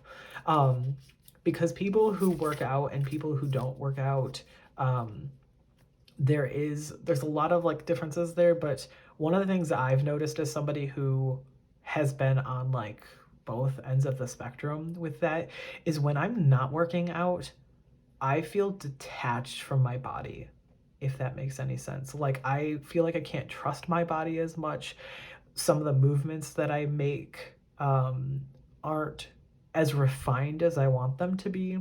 And I don't feel like I can just properly move the way that I envision. And it's so weird. If you've never experienced it before, I probably sound wild, but like if you've gone through body training, you start learning a lot about how your body moves, which ways you can move it. When you step, you're far more confident and sure of yourself. So keep that in mind. If that's something that you haven't factored into your life for 2024, maybe take it on to yourself to do either some form of challenge or even just do something as simple as yoga to kind of clear your mind. Next, we are seeing, okay, build strength. So this year for 2024, you should be focusing on your health in the physical aspect. And like, it all depends on the level that you are able to attain, because there are people who are unable to work out for a variety of reasons. And it always tends to deal with like health reasons. It tends to be like maybe their heart can't take it, or maybe they have some sort of genetic like reasoning that like causes their body to like make them faint or something. So make this into whatever it is that you can do. So if you're someone who is like bed bound or wheelchair bound, try to get into a habit of just like stretching like your hands or like moving your arms kind of thing, and like trying to do little movements, or even like your neck, something like that, if that's something that is a factor in your life. But for other people, try to work past. I feel like there's this mental block for you guys. We kind of talked about like being able to trust in your like mental fortitude a little bit earlier, but especially seeing the mind's eye in this figure being open is like you need to open yourself to this change and allow this to be something that you want for yourself. Even if it's not like a I'm going to lose fat this year. Building strength is different from trying to lose weight. When you build strength, you tend to lose weight because like muscles have more ability and capability to burn away calories than something like cardio. But it doesn't need to be your like main focus. You don't have to be like, God, I have to lose all this weight, blah, blah, blah kind of thing. But at least focusing on doing things that can help build up your strength can really help you during 2024. Let's go ahead and pull one more card for group 4, please, Spirit. The last one is soak in a bath. So it's not all about having to push yourself physically. This one in particular is going to be you being able to rest, relax. They have candles, they have aromatherapy, they have like a bubble bath and other like essential oils and crystals surrounding them and everything. So being able to take time to rest and relax and soak. If you haven't soaked in a bath before, I know, wild, some people don't though, but if you like haven't, being able to just relax and allow the tension to release is so beneficial for people. I am an avid bather, not as much anymore because we live in a home where our bathtub is like pretty small. But when I was younger, I was like, I would take baths over showering like any day. And then as I got older, I started to appreciate showers a lot more for their effectiveness.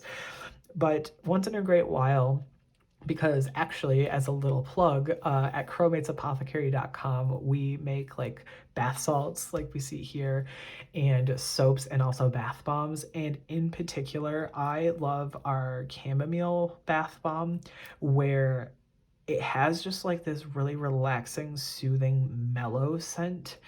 It's not like super overpowering like some scents can be, and it just like immediately puts me into this sense of like calm. And like you lay there and there's like all the fizzing going on and you're just like, ah, yes, I can smell the flowers. And like we use inclusions so you can like see the little like flowers and petals in the bath and everything, and it's just so enjoyable and chill, and it's such a moment for just me that I really like to enjoy. And honestly, I feel like I'm kind of calling myself out in this reading. Like this sort of almost feels like I needed to hear this too. So I'm right there with you guys. If you needed to share anything, I'm totally the person to hear you out, because I really feel like this whole reading called me out, especially with these two. I've been thinking more about doing some like working out, but in a way that's like not super strenuous on my body, and it's more like when I want to. And the fact that I saw them both when thinking about it today, I'm like, okay,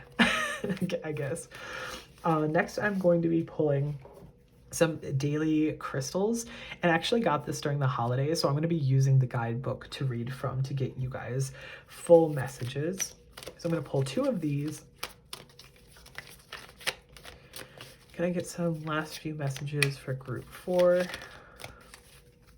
The first one we're seeing is rose quartz, which says open up your heart. Yes, I love rose quartz. And next we have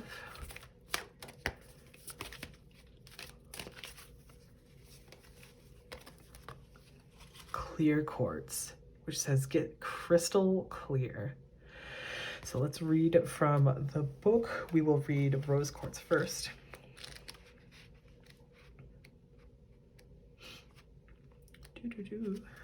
So it says, open up your heart. Remember your first love. It should be you. Embrace radical, unconditional self-love. This will help guide you to a place of understanding, patience, and joy, which you can then share with others. By embracing unconditional love for yourself, you open your heart to receiving the kind of love you need and deserve from others. So go ahead, fall head over heels in love with yourself. Only then you will be able to express that level of true love with that special someone. And the affirmation is, I am love. One thing I wanted to point out real quick is I don't quite agree with like you have to fully love yourself before you can love another person. And I like to reiterate that to people because I know how hard it is to not love yourself as unconditionally as you should. It's very hard, especially when people have gone through things, to hear that, because then they're like, well, this is why I'm alone, because like I don't love myself and stuff like that. So yes, thank you for your guidance book, beautiful, but also at the same time, in particular, I don't like pushing that onto people when they themselves don't feel secure with themselves. And like I went through my healing journey, and I still continue to go through my healing journey, where some days I am like, I'm fine with myself. Some days I'm like, I truly love myself, and other days I hate myself. And a lot of my healing came from being with my partner. Again, I mentioned before, is like we've been together for like over 10 years kind of thing. It's one of those things where I can very, very intensely and deeply say that I am in love with my partner. And so to hear from somebody like, oh, well, you can only love someone if you truly love yourself kind of thing, makes my blood boil. So I still appreciate the book, of course, but that is just one little note that I love to let people know, that they don't have to be perfect. Next, we have the clear quartz.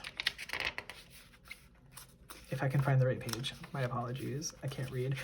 It says, get crystal clear, and it says, make space in your head for clear thoughts that might lead to greater insight into your life. Everyday worries and stress can blind you to the big picture.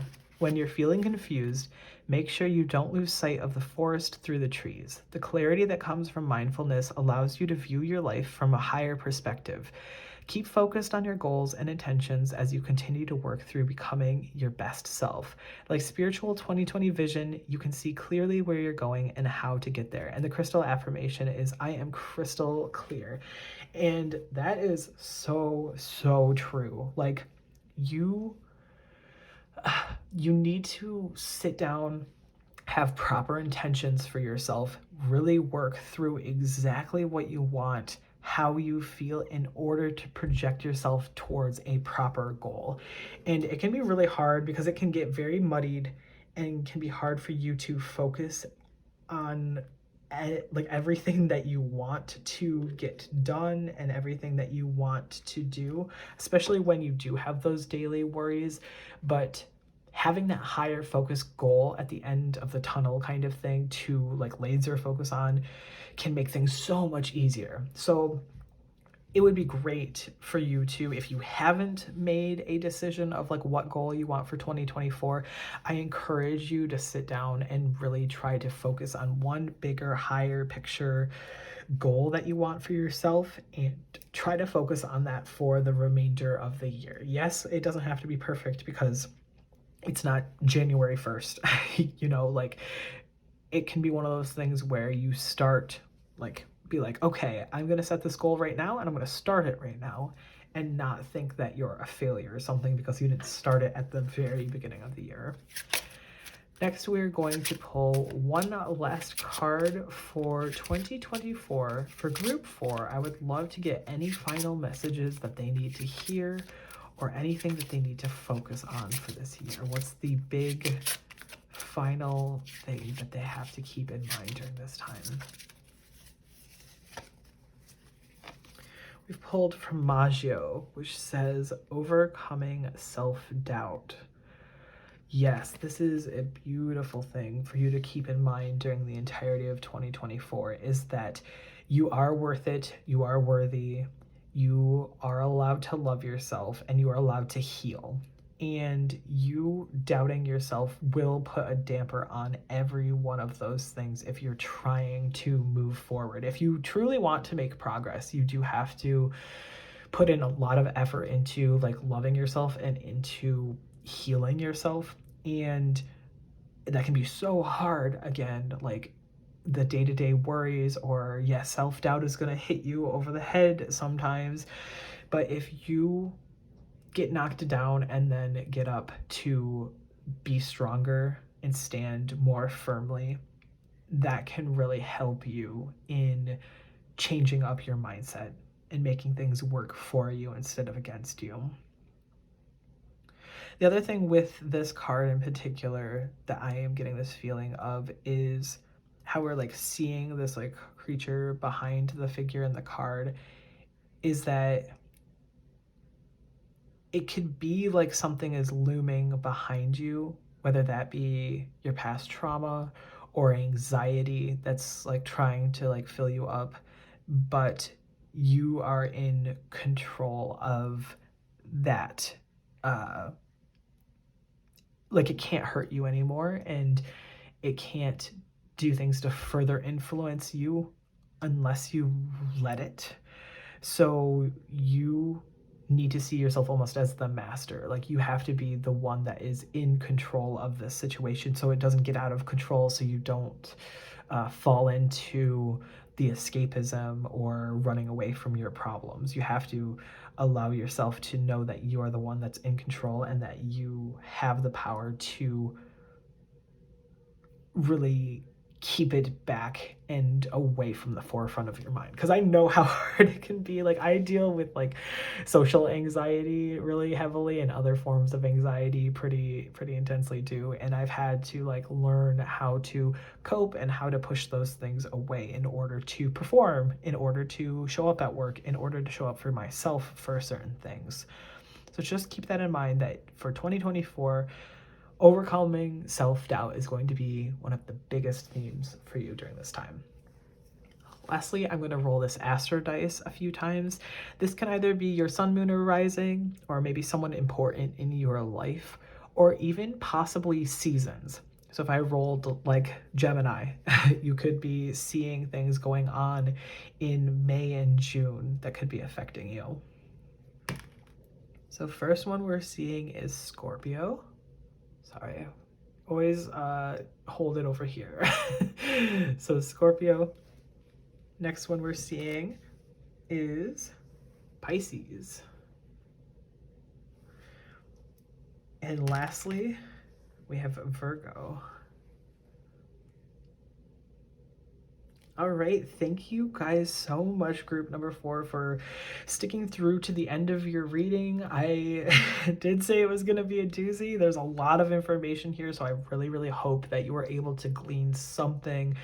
I didn't want to just throw down 12 cards and be like, bye, like, have fun.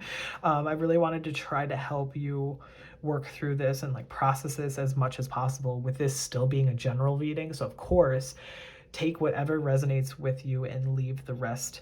The one thing that I would say though is that if you liked this reading or you found it insightful or anything, please leave a like and feel free to comment as well down below. I have a couple things for you to comment. One, if you got to the end of your reading, if you can comment like a little like candle emoji, that would be amazing to let myself and others know that you got as far as you did. The other things I would be interested to hear is, does this sound like the beginning of your year, or does this sound like something that you're struggling with? Like, does this resonate with you as it does with me? Also, if you have any positive intentions that you want to put into this year, now that you've heard all this and you know the advice and you know, you kind of have a heads up as to what's going to go on, is there anything that you want to change? Is there anything that you plan on implementing, or any positive intentions that you want to put out there so you can kind of have an easier way of moving through 2024? The last thing I wanted to bring up, if you would like to comment, is on I have like a lot of video ideas on backlog that I plan on doing, but I would love to hear from you guys too. Like if you have anything that you are interested in seeing, or you haven't seen other tarot readers do, or you just really want an answer for yourself, feel free to comment it, because I would love to take that into that backlog that I have, because I want to hear from the Crow Coven and I want to hear about what you guys actually want instead of just me posting my stuff willy-nilly. Like I'd love to know feedback in that way as well. So overall, I hope you guys have an amazing 2024. I hope that you're able to do some deep-seated growth and healing during this time. And I hope that you guys are feeling a little bit more confident about going into the year, now that you can kind of see what's going on. Thank you guys again so much for getting as far as you did in the reading, and I will see you guys in the next video.